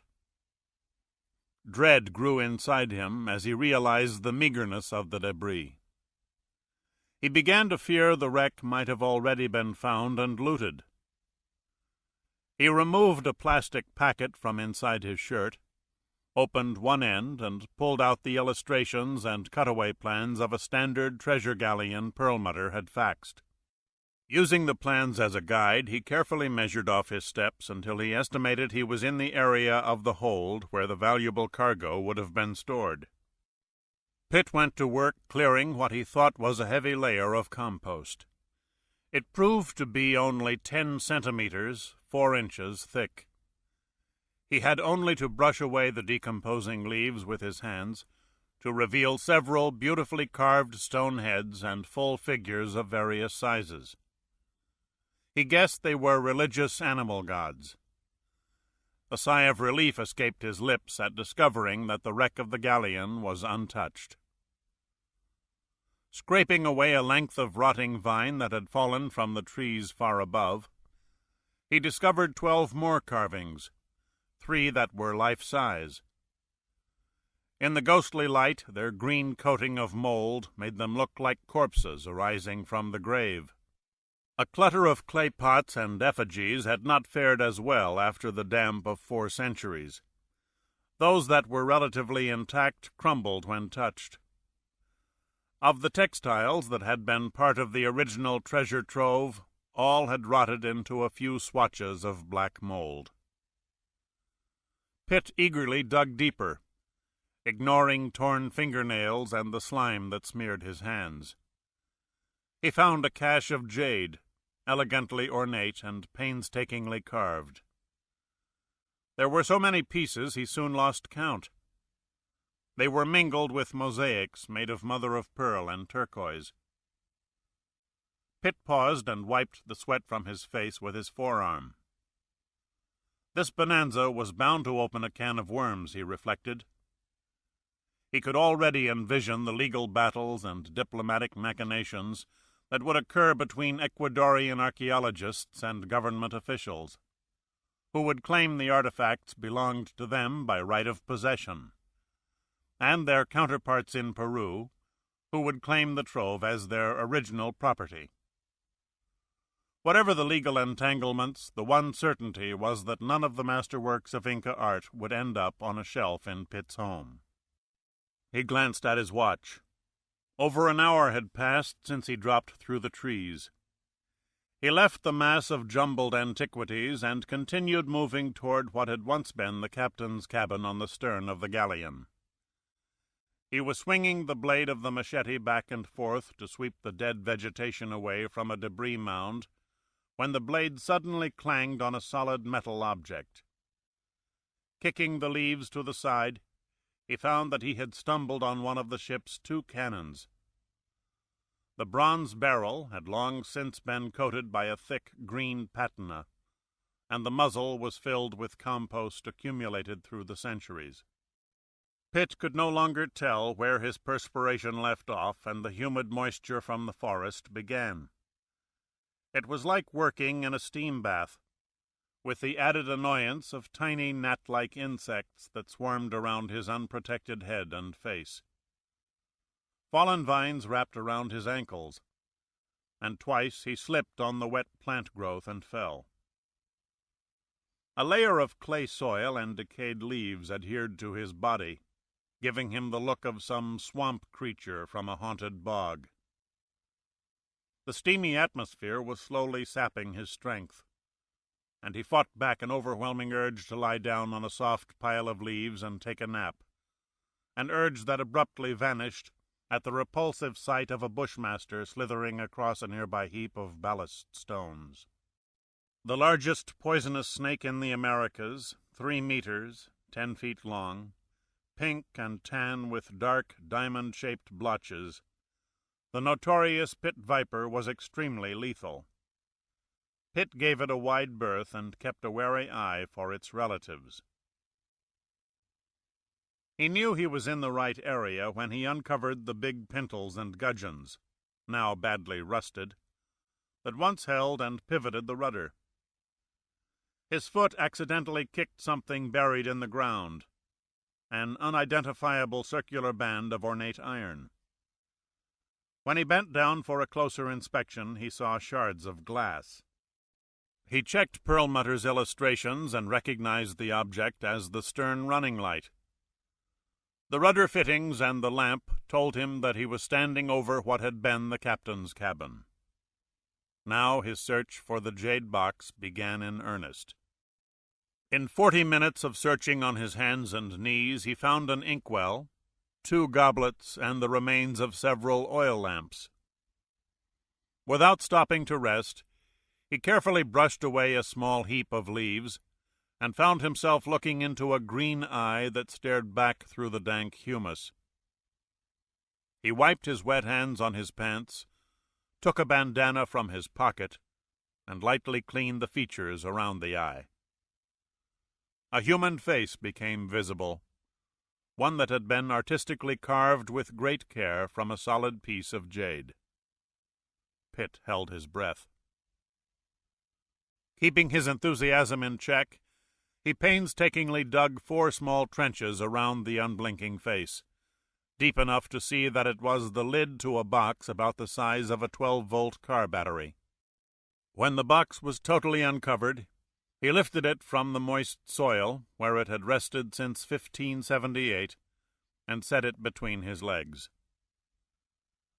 Pitt sat in wondrous awe for the better part of 10 minutes, afraid to pry off the lid and find nothing but damp rot inside.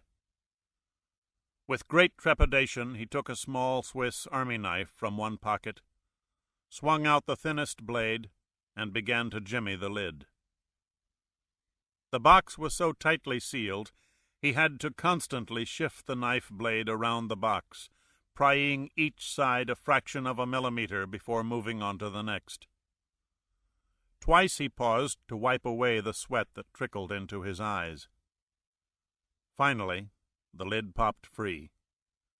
Then, irreverently, he clenched the face by the nose, lifted the lid, and peeked inside. The interior of the box was lined with cedar, and contained what looked to him to be a folded mass of multicolored knotted string. Several of the strands had faded, but they were intact, and their colors could still be distinguished.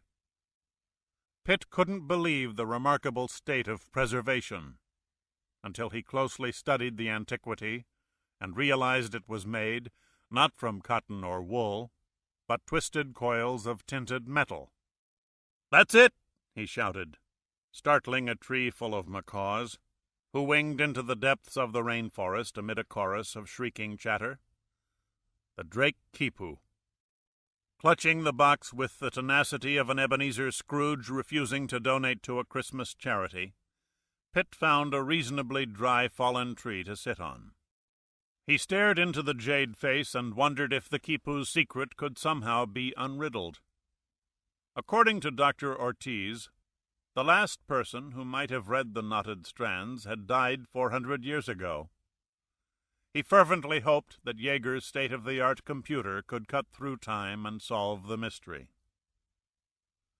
He was still sitting there amid the ghosts of the English and Spanish seamen, oblivious to a swarm of biting insects, the stabbing pain from his gashed arm, and the clammy dampness, when the returning helicopter came within earshot from somewhere in the shrouded sky. Chapter 24. A small van, marked with the name of a well-known express package company, drove up a ramp and stopped at the shipping and receiving door of a sizable one-story concrete building. The structure covered one city block of a huge warehouse complex near Galveston, Texas. There was no company sign on the roof or walls. The only evidence that it was occupied came from a small brass plaque beside the door that read Logan Storage Company. It was just after 6 o'clock in the evening, too late for employees to be working on the job, but still early enough not to arouse the suspicion of the patrolling security guards. Without exiting the van, the driver punched in a code on a remote control box that deactivated the security alarm and raised the big door. As it rose to the ceiling, it revealed the interior of a vast storehouse, filled to the roof support girders with seemingly endless racks packed with furniture and ordinary household goods. There was no hint of life anywhere on the spacious concrete floor. Now assured that all employees had left for home, the driver moved the van inside and waited for the door to close. Then he drove onto a platform scale large enough to hold an 18-wheel truck and trailer. He stepped from the vehicle and walked over to a small instrument panel on a pedestal and pressed a code into a switch labeled Engage Weigh-In. The platform vibrated and then began to sink beneath the floor, revealing itself to be a huge freight elevator. After it settled onto the basement floor, the driver eased the van into a large tunnel, while behind him the elevator automatically returned to the upper storage floor. The tunnel stretched for nearly a full kilometer before ending deep beneath the main floor of another huge warehouse. Here, in a vast subterranean complex, the Zolar family conducted their criminal operations, while operating as a legitimate business on the main floor. On the honest business level, regular employees entered a glass entrance to administration offices that ran along one entire wall of the building. The rest of the spacious floor housed thousands of valuable paintings, sculptures, and a great variety of antiques. All had impeccably bona fide origins and were legally purchased and sold on the open market. A separate department at the rear housed the preservation department, where a small team of master craftsmen worked to restore damaged art and ancient artifacts to their original splendor. None of the employees of Zolar International or Logan Storage Company, even those with 20 years of service or more, remotely suspected the great clandestine operation that took place beneath their feet.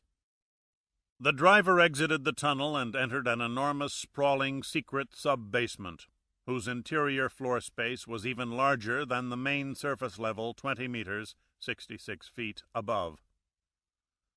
About two-thirds of the area was devoted to the accumulation, storage, and eventual sale of stolen and smuggled artworks. The remaining third was set aside for the Zolar family's thriving artifact forgery and fabrication program. This subterranean level was known only to the immediate members of the Zolar family, a few loyal co-partners in the operation, and the original construction crew, who were brought in from Russia and then returned when the subterranean rooms were completed, so no outsiders could reveal the facility's existence. The driver slipped from behind the steering wheel, walked around to the rear of the van, and pulled a long metal cylinder from inside that was attached to a cart whose wheels automatically unfolded once it was pulled free, like an ambulance gurney. When all four wheels were extended, he rolled the cart and cylinder across the huge basement toward a closed room. As he pushed, the van driver stared at his reflection in the polished metal of the cylinder. He was of average height with a well-rounded stomach.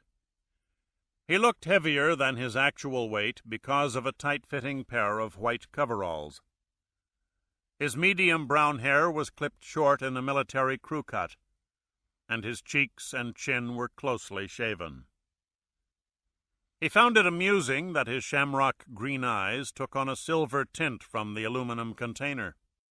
Now deceptively dreamy, they could turn as hard as flint when he was angry or tense. A police detective, good at providing accurate descriptions, would have described Charles Zolar, legal name Charles Oxley, as a con man who did not look like a con man. His brothers, Joseph Zolar and Cyrus Saracen, opened the door and stepped from the room to affectionately embrace him. "Congratulations," said Saracen. "A remarkable triumph of subterfuge." Zolar nodded. "Our father couldn't have planned a smoother theft. You've done the family proud." "Praise indeed," Oxley said, smiling. "You don't know how happy I am to finally deliver the mummy to a safe place." "Are you certain no one saw you remove it from Rummel's building, or followed you across the country?" asked Saracen. Oxley stared at him. "You insult my capabilities, brother. I took all the required precautions and drove to Galveston during daylight business hours over secondary roads. I was especially careful not to break any traffic laws. Trust me when I say I wasn't followed." "Pay no heed to Cyrus," said Zolar, smiling. "He tends to be paranoid when it comes to covering our tracks." "We've come too far to make a mistake now," Saracen said in a low voice. Oxley peered behind his brothers into the reaches of the vast storage room. "Are the glyph experts here?" Saracen nodded. "A professor of anthropology from Harvard, who has made pre-Columbian ideographic symbols his life's work, and his wife, who handles the computer end of their decoding program, Henry and Mickey Moore." "Do they know where they are?" Zolar shook his head. "They've been wearing blindfolds and listening to cassette players ever since our agents picked them up in a limo at their condo in Boston. After they were airborne in a chartered jet, the pilot was instructed to circle around for 2 hours before flying to Galveston. They were brought here from the airport in a soundproof delivery truck. It's safe to say they haven't seen or heard a thing. So, for all they know, they're in a research laboratory somewhere in California or Oregon." "That's the impression laid on them during the flight," replied Saracen. "They must have asked questions." "At first," answered Zolar. "But when our agents informed them they would receive $250,000 in cash for decoding an artifact, the Moors promised their full cooperation. They also promised to keep their lips sealed." "And you trust them?" Oxley asked dubiously. Saracen smiled malevolently. "Of course not."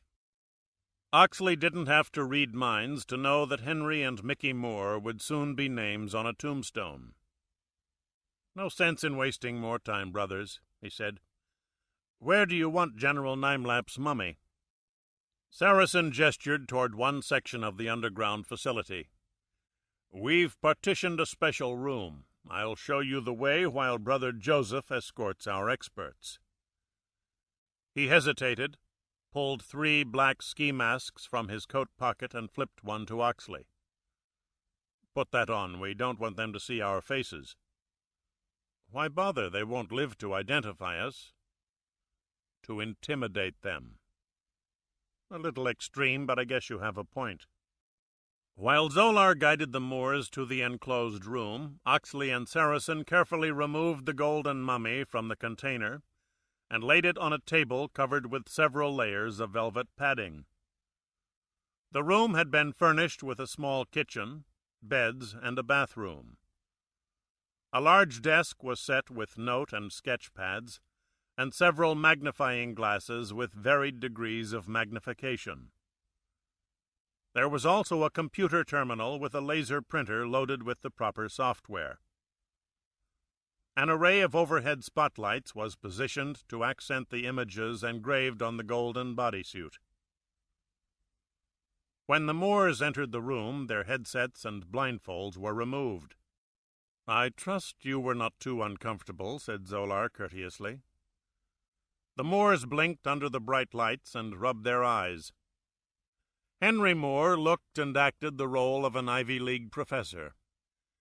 He was aging gracefully with a slim body, a full head of shaggy gray hair, and the complexion of a teenage boy. Dressed in a tweed jacket with leather patches on the sleeves, He wore his school tie knotted under the collar of a dark green cotton shirt. As an added touch, he sported a small white carnation in his lapel. Mickey Moore was a good 15 years younger than her husband. Like him, she had a slender figure, almost as thin as the 70s-era fashion model she had once been. Her skin was on the dark side, and the high, rounded cheekbones suggested American Indian genes somewhere in her ancestry. She was a good-looking woman, beautifully poised, with an elegance and regal bearing that made her stand out at university cocktail and dinner parties. Her gray eyes focused and then darted from one masked brother to another, before coming to rest on the golden bodysuit of Tia Pollo. "A truly magnificent piece of work," she said softly. "You never fully described what it was you wanted my husband and me to decipher." "We apologize for the melodramatic precautions," Zolar said sincerely. "But, as you can see, this Inca artifact is priceless. And until it is fully examined by experts such as you, we do not wish word of its existence to reach certain people who might attempt to steal it." Henry Moore ignored the brothers and rushed to the table. He took a pair of reading glasses from a case in his breast pocket, slid them over his nose, and peered closely at the glyphs on one arm of the suit. "Remarkable detail," he said admiringly. "Except for textiles and a few pieces of pottery, this is the most extensive display of iconography I've ever seen produced on any object from the late Horizon era." "Do you see any problem in deciphering the images?" asked Zolar. "It will be a labor of love," said Moore, without taking his eyes from the golden suit. "But Rome wasn't built in a day. It will be a slow process." Saracen was impatient. "We need answers as soon as possible." "You can't rush me," Moore said indignantly. "Not if you want an accurate version of what the images tell us." "He's right," said Oxley. "We can't afford faulty data." "The Moores are being well paid for their efforts," Saracen said sternly. "Misinterpretations will cancel all payment." Anger rising, Moore snapped, "Misinterpretations, indeed! You're lucky my wife and I accepted your proposal.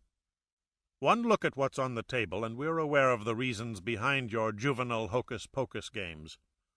Running around with masks over your faces as if you were holding up a bank. Total and utter nonsense." "What are you saying?" Saracen demanded.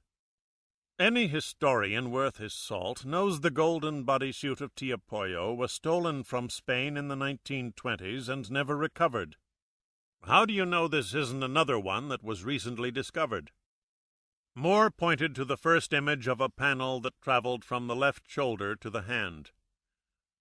"The symbol of a great warrior, a Chachapoyan general known as Naimlap, who served the great Inca ruler Huascar. Legend claims he stood as high as any modern star basketball player and had blond hair, blue eyes, and fair skin. Judging from the size of the golden suit and my knowledge of its history, there is no doubt that this is Naimlap's mummy." Saracen moved close to the anthropologist. "You and your wife just do your job. No mistakes. No more lectures." Zolar quickly stepped in to defuse what was rapidly developing into a nasty confrontation. "Please excuse my associate, Dr. Moore. I apologize for his rude behavior, but I think you understand that we're all a little excited about finding the golden suit. You're quite right. This is Naimlap's mummy." "How did you come by it?" asked Moore. "I can't say, but I will promise you that it is going back to Spain as soon as it has been fully studied by experts such as you and your wife." A canny smile curled Moore's lips. "Very scrupulous of you, whatever your name is, to send it back to its rightful owners. But not before my wife and I decode the instructions leading to Huascar's treasure." Oxley muttered something unintelligible under his breath as Saracen stepped toward Moore. But Zolar stretched out an arm and held him back. You see through our masquerade. I do. Shall I assume you wish to make a counter-proposal, Dr. Moore? Moore glanced at his wife. She looked strangely withdrawn. Then he turned to Zolar. If our expertise leads you to the treasure, I don't think a 20% share is out of line. The brothers stared at one another for several moments, considering. Oxley and Zolar couldn't see Saracen's face behind the ski mask, but they could see their brother's eyes blaze with fury. Zolar nodded. Considering the potential for incredible riches, I do believe Dr. Moore is being quite generous. I agree, said Oxley. All things considered, the good professor's offer is not exorbitant. He held out his hand. You and Mrs. Moore have a deal. If we find the treasure, your share is 20%. Moore shook hands. He turned to his wife and smiled as if blissfully unaware of their death sentence. Well, my dear, shall we get to work? Part 3. The Demon of Death. October 22nd, 1998. Washington, D.C. Chapter 25. She was waiting at the curb outside the terminal, her wind-blown cinnamon hair glistening under the morning sun, when Pitt walked out of the baggage area of Dulles Airport. Congresswoman Lauren Smith lifted the sunglasses that hid her incredible violet eyes, rose from behind the wheel, and perched on top of the car seat. She waved, her hands covered with supple leather driving gloves. A tall woman with an exquisitely proportioned Sharon Stone body, she was wearing red leather pants and jacket over a black turtleneck sweater. Everyone within 20 meters, male and female, openly stared at her as she sat on top of the bright fire-engine-red 1953 Allard J2X sports car. She and the car were both classic works of stylish elegance, and they made a perfect match. She threw Pitt a seductive look and said, "Hi, sailor, need a ride?" He set his bag and a large metal case containing the jade box on the sidewalk, leaned over the low-slung body of the Allard, and gave Lauren a hard, quick kiss on the mouth. "You stole one of my cars." "That's the thanks I get for playing hooky from a committee hearing to meet you at the airport." Pitt stared down at the Spartan vehicle that had won 8 of the 9 sports car races it had entered 45 years earlier. There was not enough room for the two of them and his baggage in the small seating area, and the car had no trunk. Where am I supposed to put my bags? She reached down on the passenger's seat and handed him a pair of bungee cords. "I came prepared. You can tie down your baggage on the trunk rack." Pitt shook his head in wonderment. Lauren was as bright and perceptive as they come. A 5-term congresswoman from the state of Colorado, she was respected by her colleagues for her grasp of difficult issues and her uncanny gift for coming up with solid solutions. Vivacious and outgoing in the halls of Congress, Lauren was a private woman, seldom showing up at dinner parties and political functions, preferring to stay close to her townhouse in Alexandria, studying her aides' recommendations on bills coming up for a vote and responding to her constituents' mail. Her only social interest outside her work was her sporadic affair with Pitt. "Where's Al and Rudy?" she asked, a look of tender concern in her eyes at seeing his unshaven face, haggard from exhaustion. "On the next flight. They had a little business to clear up and return some equipment we borrowed." After cinching his bags on a chrome rack mounted on the rear deck of the Allard, he opened the tiny passenger door, slid his long legs under the low dashboard, and stretched them out to the firewall. "Dare I trust you to drive me home?" Lauren threw him a wily smile, nodded politely to the airport policeman who was motioning her to move on, shifted the Allard's 3-speed gearbox into first gear, and mashed down the accelerator. The big Cadillac V8 engine responded with a mighty roar, and the car leaped forward, rear tires screeching and smoking on the asphalt pavement. Pitt shrugged helplessly at the policeman as they whipped past him, furiously groping for the buckle of his seat-belt. "This is hardly conduct becoming a representative of the people," he yelled above the thunder of the exhaust. "Who's to know?" she laughed. "The car is registered in your name." Several times during the wild ride over the open highway from Dulles to the city, Lauren swept the tachometer needle into the red. Pitt took a fatalistic view. If he was going to die at the hands of this madwoman, there was little else he could do but sit back and enjoy the ride. In reality, he had complete confidence in her driving skills. They had both driven the Allard in vintage sports car races, he in the men's events, she in the women's.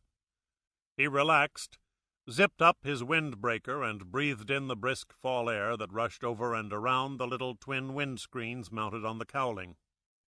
Lauren slipped the Allard through the traffic with the ease of quicksilver running downhill through a maze.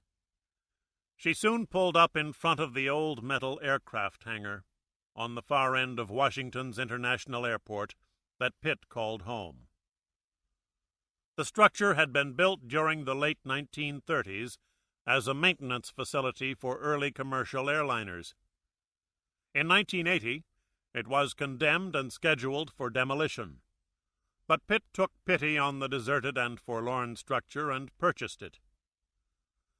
Then he talked the local Heritage Preservation Committee into having it placed on the National Register of Historic Landmarks. Afterward, except for remodeling the former upstairs offices into an apartment, he restored the hangar to its original condition. Pitt never felt the urge to invest his savings and a substantial inheritance from his grandfather into stocks, bonds, and real estate. Instead, he chose antique and classic automobiles, and souvenirs large and small collected during his global adventures as Special Projects Director for Pneuma. The ground floor of the old hangar was filled with nearly 30 old cars, from a 1932 Stutz town car and French Avion Voisin sedan to a huge 1951 Daimler convertible, the youngest car in the collection.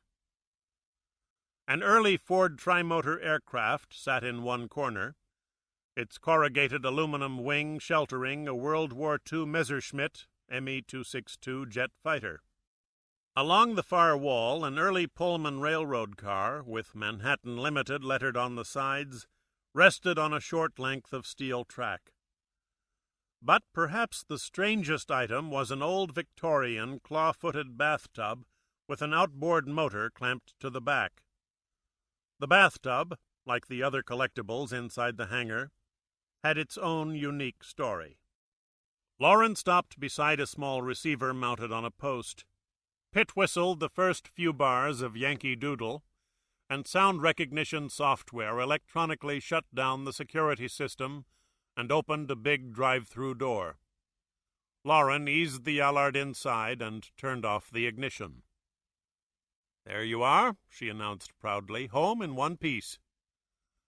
"With a new speed record from Dulles to Washington that will stand for decades," he said dryly. "Don't be such an old grunt.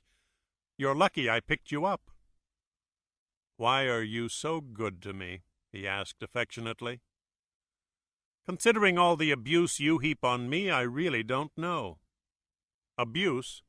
Show me your black and blue marks." As a matter of fact, Lauren slipped down her leather pants to reveal a large bruise on one thigh. "Don't look at me," he said, knowing full well he wasn't the culprit. "It's your fault. I'll have you know I haven't socked a girl since Gretchen Snodgrass smeared paste on my chair in kindergarten. I got this from a collision with a bumper on one of your old relics." Pitt laughed. "You should be more careful." "Come upstairs," she ordered, wiggling her pants back up. "I've planned a gourmet brunch in honor of your homecoming." Pitt undid the cords to his baggage and dutifully followed Lauren upstairs. enjoying the fluid movement of the tightly bound package inside the leather pants. True to her word, she had laid out a lavish setting on the formal table in his dining room. Pitt was starved, and his anticipation was heightened by the appetizing aromas drifting from the kitchen. "How long?" he asked. "Just time enough for you to get out of your grimy duds and shower," she answered. He needed no further encouragement. He quickly stripped off his clothes and stepped into the shower, reclining on the tile floor with his feet propped on one wall as steaming hot water splashed on the opposite side. He almost drifted off to sleep, but roused himself after 10 minutes and soaped up before rinsing off. After shaving and drying his hair, he slipped into a silk paisley robe Lauren had given him for Christmas. When he entered the kitchen, she came over and gave him a long kiss. You smell good. You shaved." He saw that the metal case containing the jade box had been opened. "And you've been snooping." "As a congresswoman, I have certain inalienable rights," she said, handing him a glass of champagne. "A beautiful work of art. What is it?"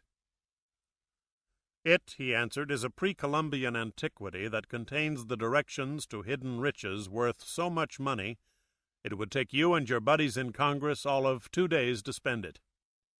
She looked at him suspiciously. "You must be joking. That would be over $1 billion. "I never joke about lost treasure." She turned and retrieved 2 dishes of huevos rancheros with chorizo and refried beans heavy on the salsa from the oven, and placed them on the table. "Tell me about it while we eat." Between mouthfuls, as he ravenously attacked Lauren's Mexican brunch, Pitt began with his arrival at the sacrificial well, and told her what happened up to his discovery of the jade box and the quipu in the Ecuadorian rainforest. He rounded out his narrative with the myths, the precious few facts, and finished with broad speculation. Lauren listened without interrupting until Pitt finished, then said, "Northern Mexico, you think?" "Only a guess until the quipu is deciphered." "How is that possible if, as you say, the knowledge about the knots died with the last Inca?" "I'm banking on Hiram Yeager's computer to come up with the key." "A wild shot in the dark at best," she said, sipping her champagne. "Our only prospect, but a damned good one." Pitt rose, pulled open the dining-room curtains, and gazed at an airliner that was lifting off the end of a runway, then sat down again. "Time is our real problem. The thieves who stole the golden bodysuit of Tia Pollo before customs agents could seize it have a head start." "Won't they be delayed too?" asked Lauren. "Because they have to translate the images on the suit? A good authority on Inca textile designs and ideographic symbols on pottery should be able to interpret the images on the suit." Lauren came around the table and sat in Pitt's lap. "So it's developing into a race for the treasure." Pitt slipped his arms around her waist and gave her a tight squeeze. "Things seem to be shaping up that way." "Just be careful," she said, running her hands under his robe. "I have a feeling your competitors are not nice people." Chapter 26. Early the next morning, a half-hour ahead of the morning traffic rush, Pitt dropped Lauren off at her townhouse and drove to the Numa headquarters building. Not about to risk damage to the Allard by the crazy drivers of the nation's capital, he drove an aging but pristine 1984 Jeep Grand Wagoneer that he had modified by installing a Rodec 500-horsepower V8 engine taken from a hot rod wrecked at a national drag race meet. The driver of a Ferrari or Lamborghini, who might have stopped beside him at a red light, would never suspect that Pitt could blow their doors off from 0 to 100 miles an hour before their superior gear ratios and wind dynamics gave them the edge. He slipped the Jeep into his parking space beneath the tall, green-glassed tower that housed Numa's offices, and took the elevator up to Yeager's computer floor. the carrying handle of the metal case containing the jade box gripped tightly in his right hand.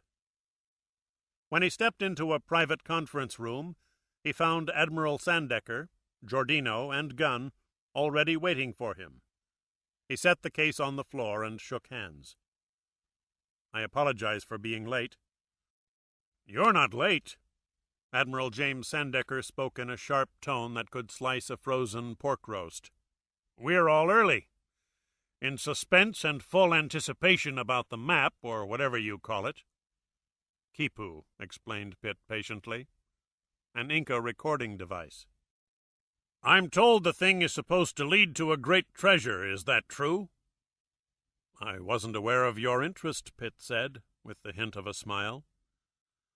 "When you take matters into your own hands on agency time and money, all behind my back, I might add, I'm giving heavy thought to placing an advertisement in the Help Wanted section for a new projects director."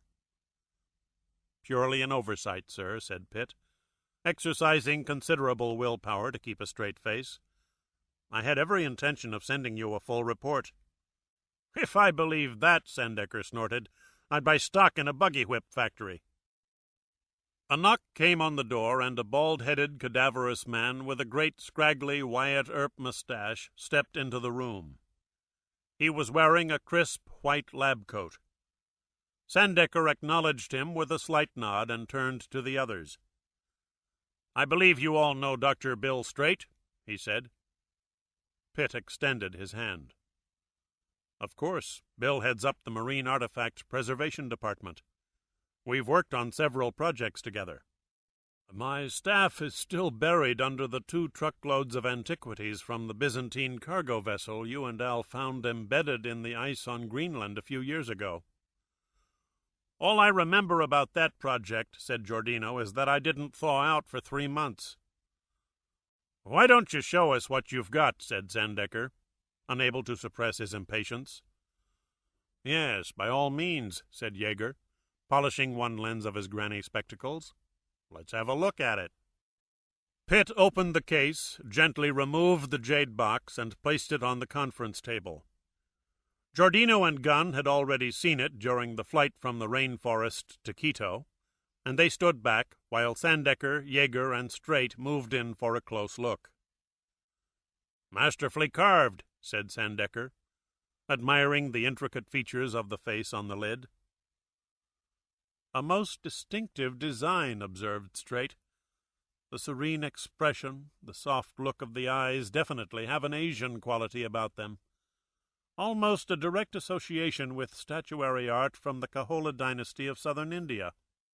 "Now that you mention it," said Yeager, "the face does have a remarkable resemblance to most sculptures of Buddha."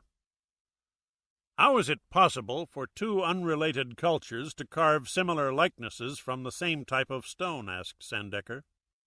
"Pre-Columbian contact by a trans-Pacific crossing," speculated Pitt.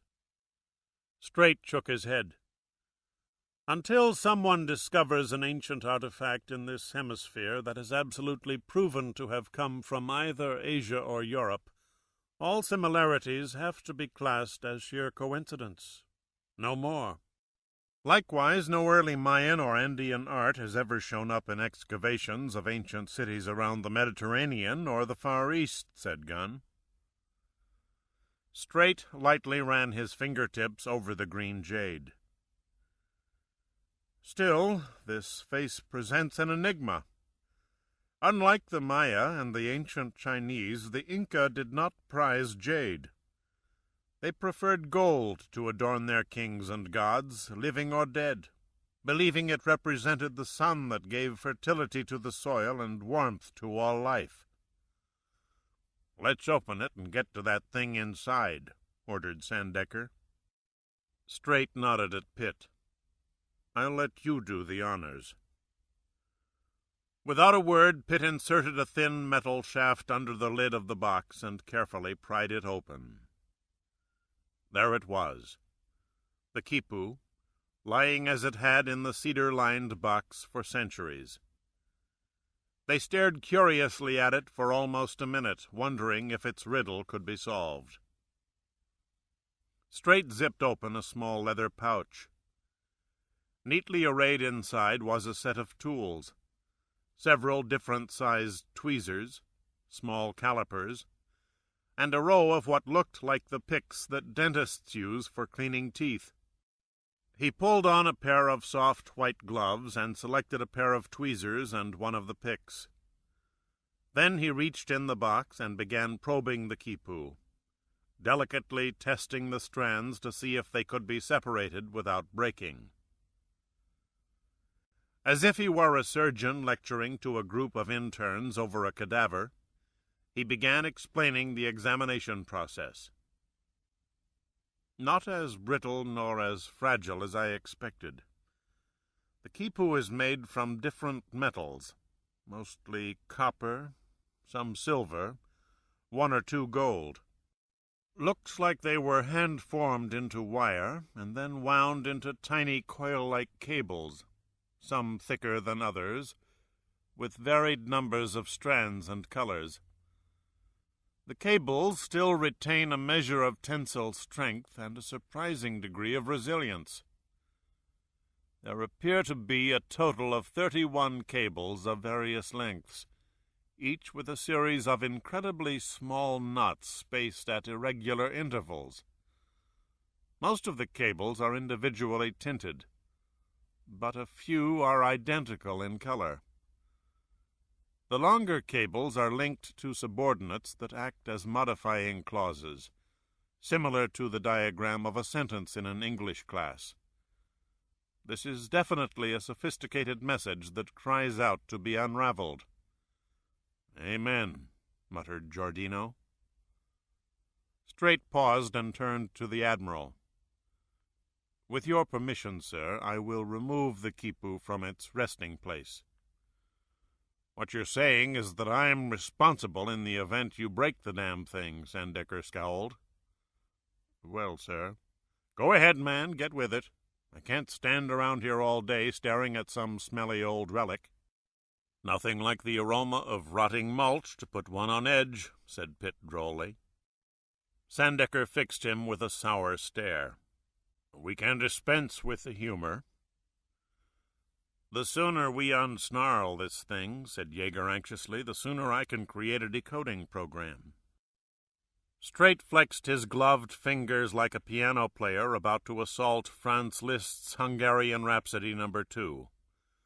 Then he took a deep breath and slowly reached into the box. He slipped a curved probe very carefully under several cables of the quipu and gently raised them a fraction of a centimeter. "Score one for our side," he sighed thankfully. "After lying in the box for centuries, the coils have not fused together or stuck to the wood. They pull free quite effortlessly. They appear to have survived the ravages of time extremely well," observed Pitt. After examining the quipu from every angle, Straight then slipped two large tweezers under it from opposite sides. He hesitated as if bolstering his confidence, then began raising the quipu from its resting place. No one spoke. All held their breath until Straight laid the multicolored cables on a sheet of glass. Setting aside the tweezers in favor of the dental picks, he meticulously unfolded the cables one by one until they were all spread flat like a fan. "There it is, gentlemen," he sighed with relief. "Now we have to soak the strands in a very mild cleaning solution to remove stains and corrosion. This process will then be followed by a chemical preservation procedure in our lab." "How long before you can return it to Yeager for study?" asked Sandecker. Straight shrugged. 6 months, maybe a year. "You've got 2 hours," said Sandecker without batting an eye. "Impossible. The metal coils lasted as long as they did because they were sealed in a box that was almost airtight. Now that they're fully exposed to air, they'll quickly begin to disintegrate." "Certainly not the ones spun from gold," said Pitt. "No, gold is practically indestructible. But we don't know the exact mineral content of the other tinted coils.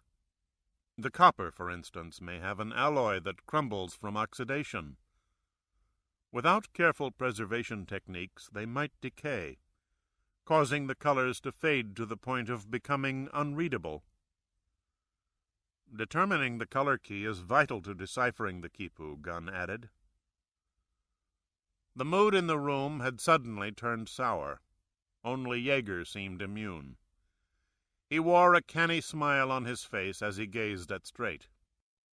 "Give me 30 minutes for my scanning equipment to measure the distances between the knots and fully record the configuration, and you can keep the thing in your lab until you're old and gray."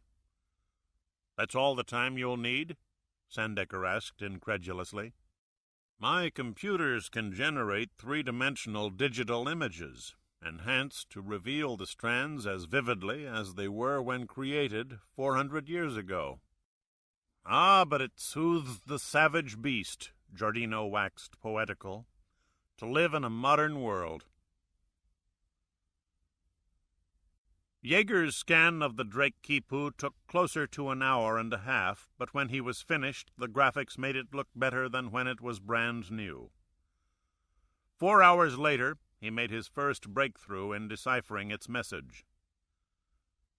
"Incredible how something so simple can be so complex," he said, gazing at the vividly colored simulation of the cables that fanned out across a large monitor.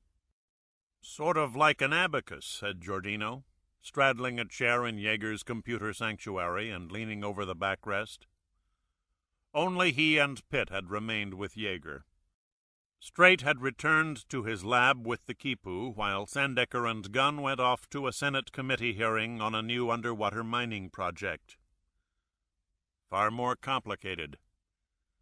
Pitt was leaning over Jaeger's shoulder, studying the image on the monitor. The abacus is basically a mathematical device. The quipu, on the other hand, is a much more subtle instrument.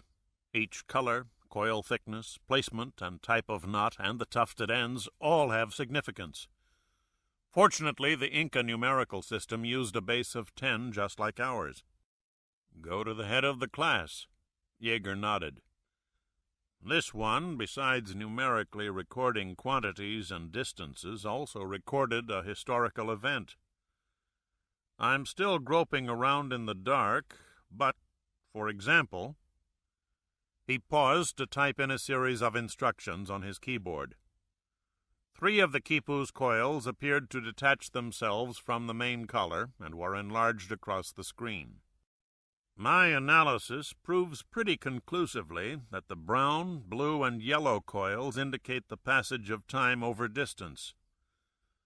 The numerous smaller orange knots that are evenly spaced on all 3 coils symbolize the sun or the length of a day." "What brought you to that conclusion?" "The key was the occasional interspacing of large white knots."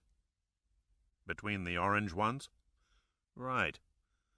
The computer and I discovered that they coincide perfectly with phases of the moon. As soon as I can calculate astronomical moon cycles during the 1500s, I can zero in on approximate dates." "Good thinking," said Pitt with mounting optimism. "You're onto something." "The next step is to determine what each cable was designed to illustrate. As it turns out, the Incas were also masters of simplicity. According to the computer's analysis, the green coil represents land, and the blue one the sea. The yellow remains inconclusive." "So, how do you read it?" asked Giordino. Jaeger punched 2 keys and sat back. 24 days of travel over land, 86 by sea. 12 days in the yellow, whatever that stands for. "The time spent at their destination?" Pitt ventured. Jaeger nodded in agreement. "That figures. The yellow coil might denote a barren land." "Or a desert," said Giordino. "Or a desert," Pitt repeated. "A good bet if we're looking at the coast of northern Mexico." On the opposite side of the Quipu, Jaeger continued, we find cables matching the same blue and green colors, but with a different number of knots. This suggests to the computer the time spent on the return trip. Judging by the additions and shorter spacing between knots, I'd say they had a difficult and stormy voyage home. "It doesn't look to me as if you're groping in the dark," said Pitt. "I'd say you have a pretty good grasp of it." Jaeger smiled. "Flattery is always gratefully accepted. I only hope I don't fall into the trap of inventing too much of the analysis as I go." The prospect did not sit well with Pitt. "No fiction, Hiram. Keep it straight." "I understand. You want a healthy baby with 10 fingers and 10 toes.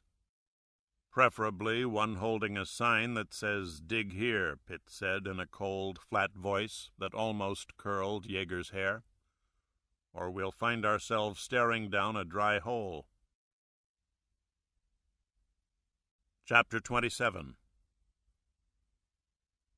High on the funnel-shaped peak of a solitary mountain that rises like a graveyard monument in the middle of a sandy desert, there is an immense stone demon.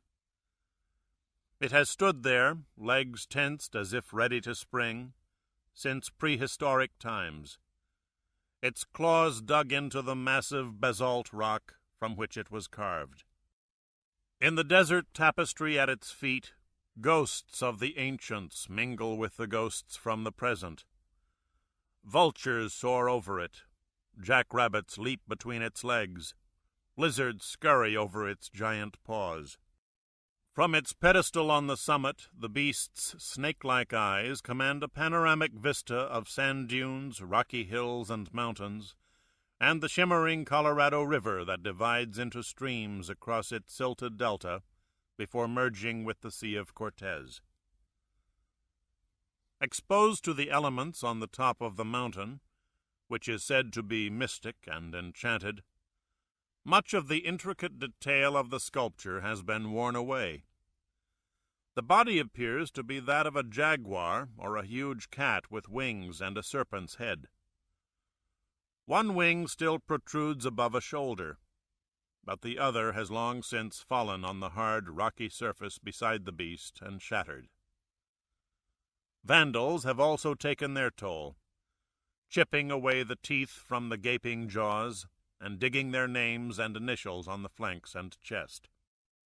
Weighing several tons and standing as high as a bull elephant, the winged jaguar with the serpent's head is one of only 4 known sculptures produced by unknown cultures before the appearance of the Spanish missionaries in the early 1500s.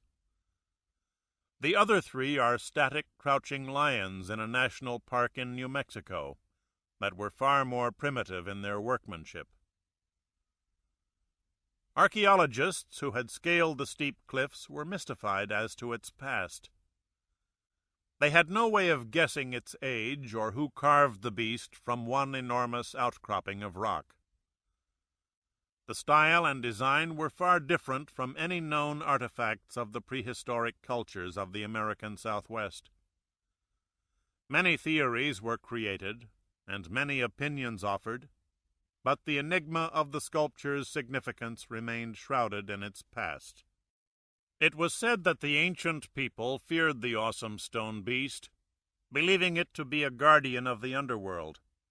But present-day elders of the Cahuilla, Quechan, and Montolo tribes that live in the area cannot recall any significant religious traditions or detailed rituals that pertain to the sculpture.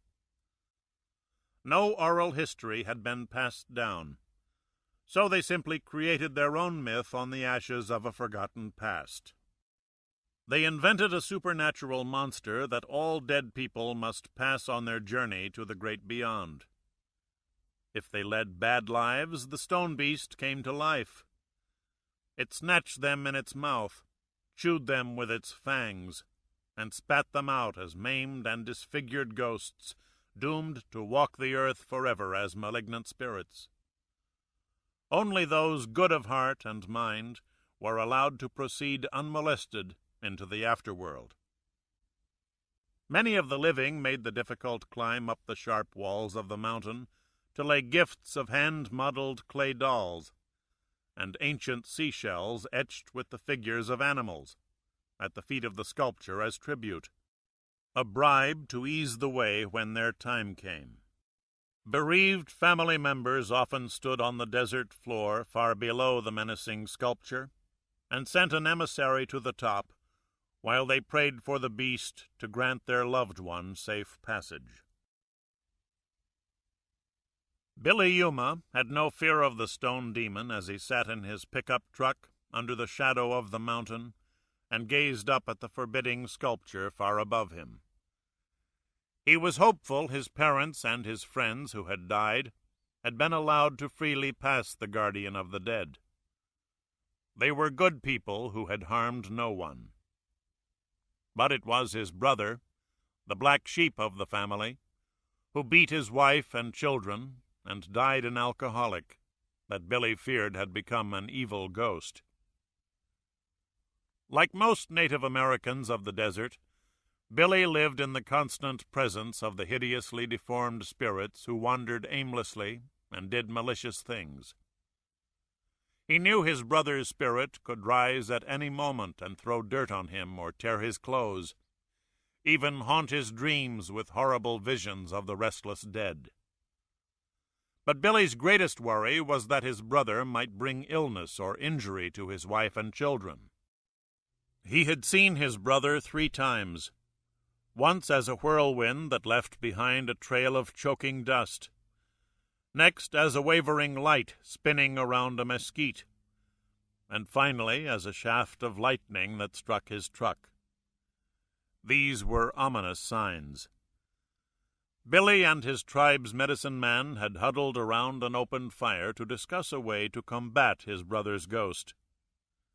If not stopped, the apparition could pose an eternal threat to Billy's family and his future descendants. Everything was tried and nothing worked. The tribe's old shaman prescribed eating a mixture of cactus buds and herbs as a measure of protection, while fasting for 10 days alone in the desert, a cure that failed miserably. Near starvation induced Billy to see his brother's apparition on a regular basis and hear eerie wails during the lonely nights. This book is continued on Disc 9. Disc 9. Near starvation induced Billy to see his brother's apparition on a regular basis and hear eerie wails during the lonely nights. Powerful rituals such as ceremonial chanting were tried, but nothing appeased the brother's evil spirit, and his manifestations became more violent. Billy was not the only one of his tribe with problems. Ever since the tribe's most sacred and secret religious objects were found missing from their hiding place in an isolated ruin belonging to their ancestors, whole villages had suffered ill fortune. Poor crops, contagious sickness among the children, unseasonably hot and dry weather. Fights broke out when men became drunk, and some were killed. But by far the worst calamity was the sudden increase of ghost sickness. People who had never before seen or heard an evil spirit began describing haunted visitations. Ghosts of early Montolos suddenly appeared during their dreams, often materializing in broad daylight. Almost everyone, including young children, claimed to have seen supernatural phantoms. The theft of the wooden idols that represented the sun, moon, earth, and water shattered the Montolos' religious society. The anguish of not having their presence during the initiation ceremony for entering adulthood devastated the tribe's young sons and daughters. Without the carved deities, the centuries-old rituals could not be performed, leaving the young ones in adolescent limbo. Without the sacred religious objects, all worship ceased. To them it was the same as if the world's Christians, Muslims, and Jews woke up one morning and suddenly found that the entire city of Jerusalem had been torn from the earth and carried into deep space. To non-Indians it was a simple case of theft, but to a Montolo it amounted to blasphemy that bordered on atrocity. Around fires in the underground ceremonial structures, the old religion's priests whispered of how they could hear the mournful pleading of the idols on nocturnal winds, pleading to be returned to the safety of their hiding place. Billy Yuma was desperate. The medicine man had given him instructions while reading the embers of a dying fire. To send his brother's ghost back to the underworld and save his family from further disaster, Billy had to find the lost idols and return them to their sacred hiding place in the ancient ruins of his ancestors. In a desperate attempt to end the hauntings and avoid more ill fortune, he decided to fight evil with evil. He resolved to climb the mountain, confront the demon, and pray for its help in returning the precious idols. He was no longer a young man, and the ascent would be perilous without the equipment used by modern rock climbers. But he had set himself to the task and was not about to back down. Too many of his people were counting on him. About a third of the way up the south wall, his heart hammered against his ribs, and his lungs ached from the grueling effort. He could have stopped to rest and catch his breath, but he pushed on, determined to reach the peak without pause. He turned and gazed down only once, checking his Ford pickup truck parked at the base of the mountain. It looked like a toy he could reach down and snatch up with one hand. He looked back at the cliff face. It was changing colors under the setting sun, from amber to tile red. Billy regretted not starting out earlier in the day, but he had chores to complete, and the sun was high when he drove to the mountain and began his ascent. Now the orange ball was creeping below the ridge of the Sierra de Juarez Mountains to the west. The climb was more difficult than he had imagined and was taking far longer. He tilted his head, shaded his eyes,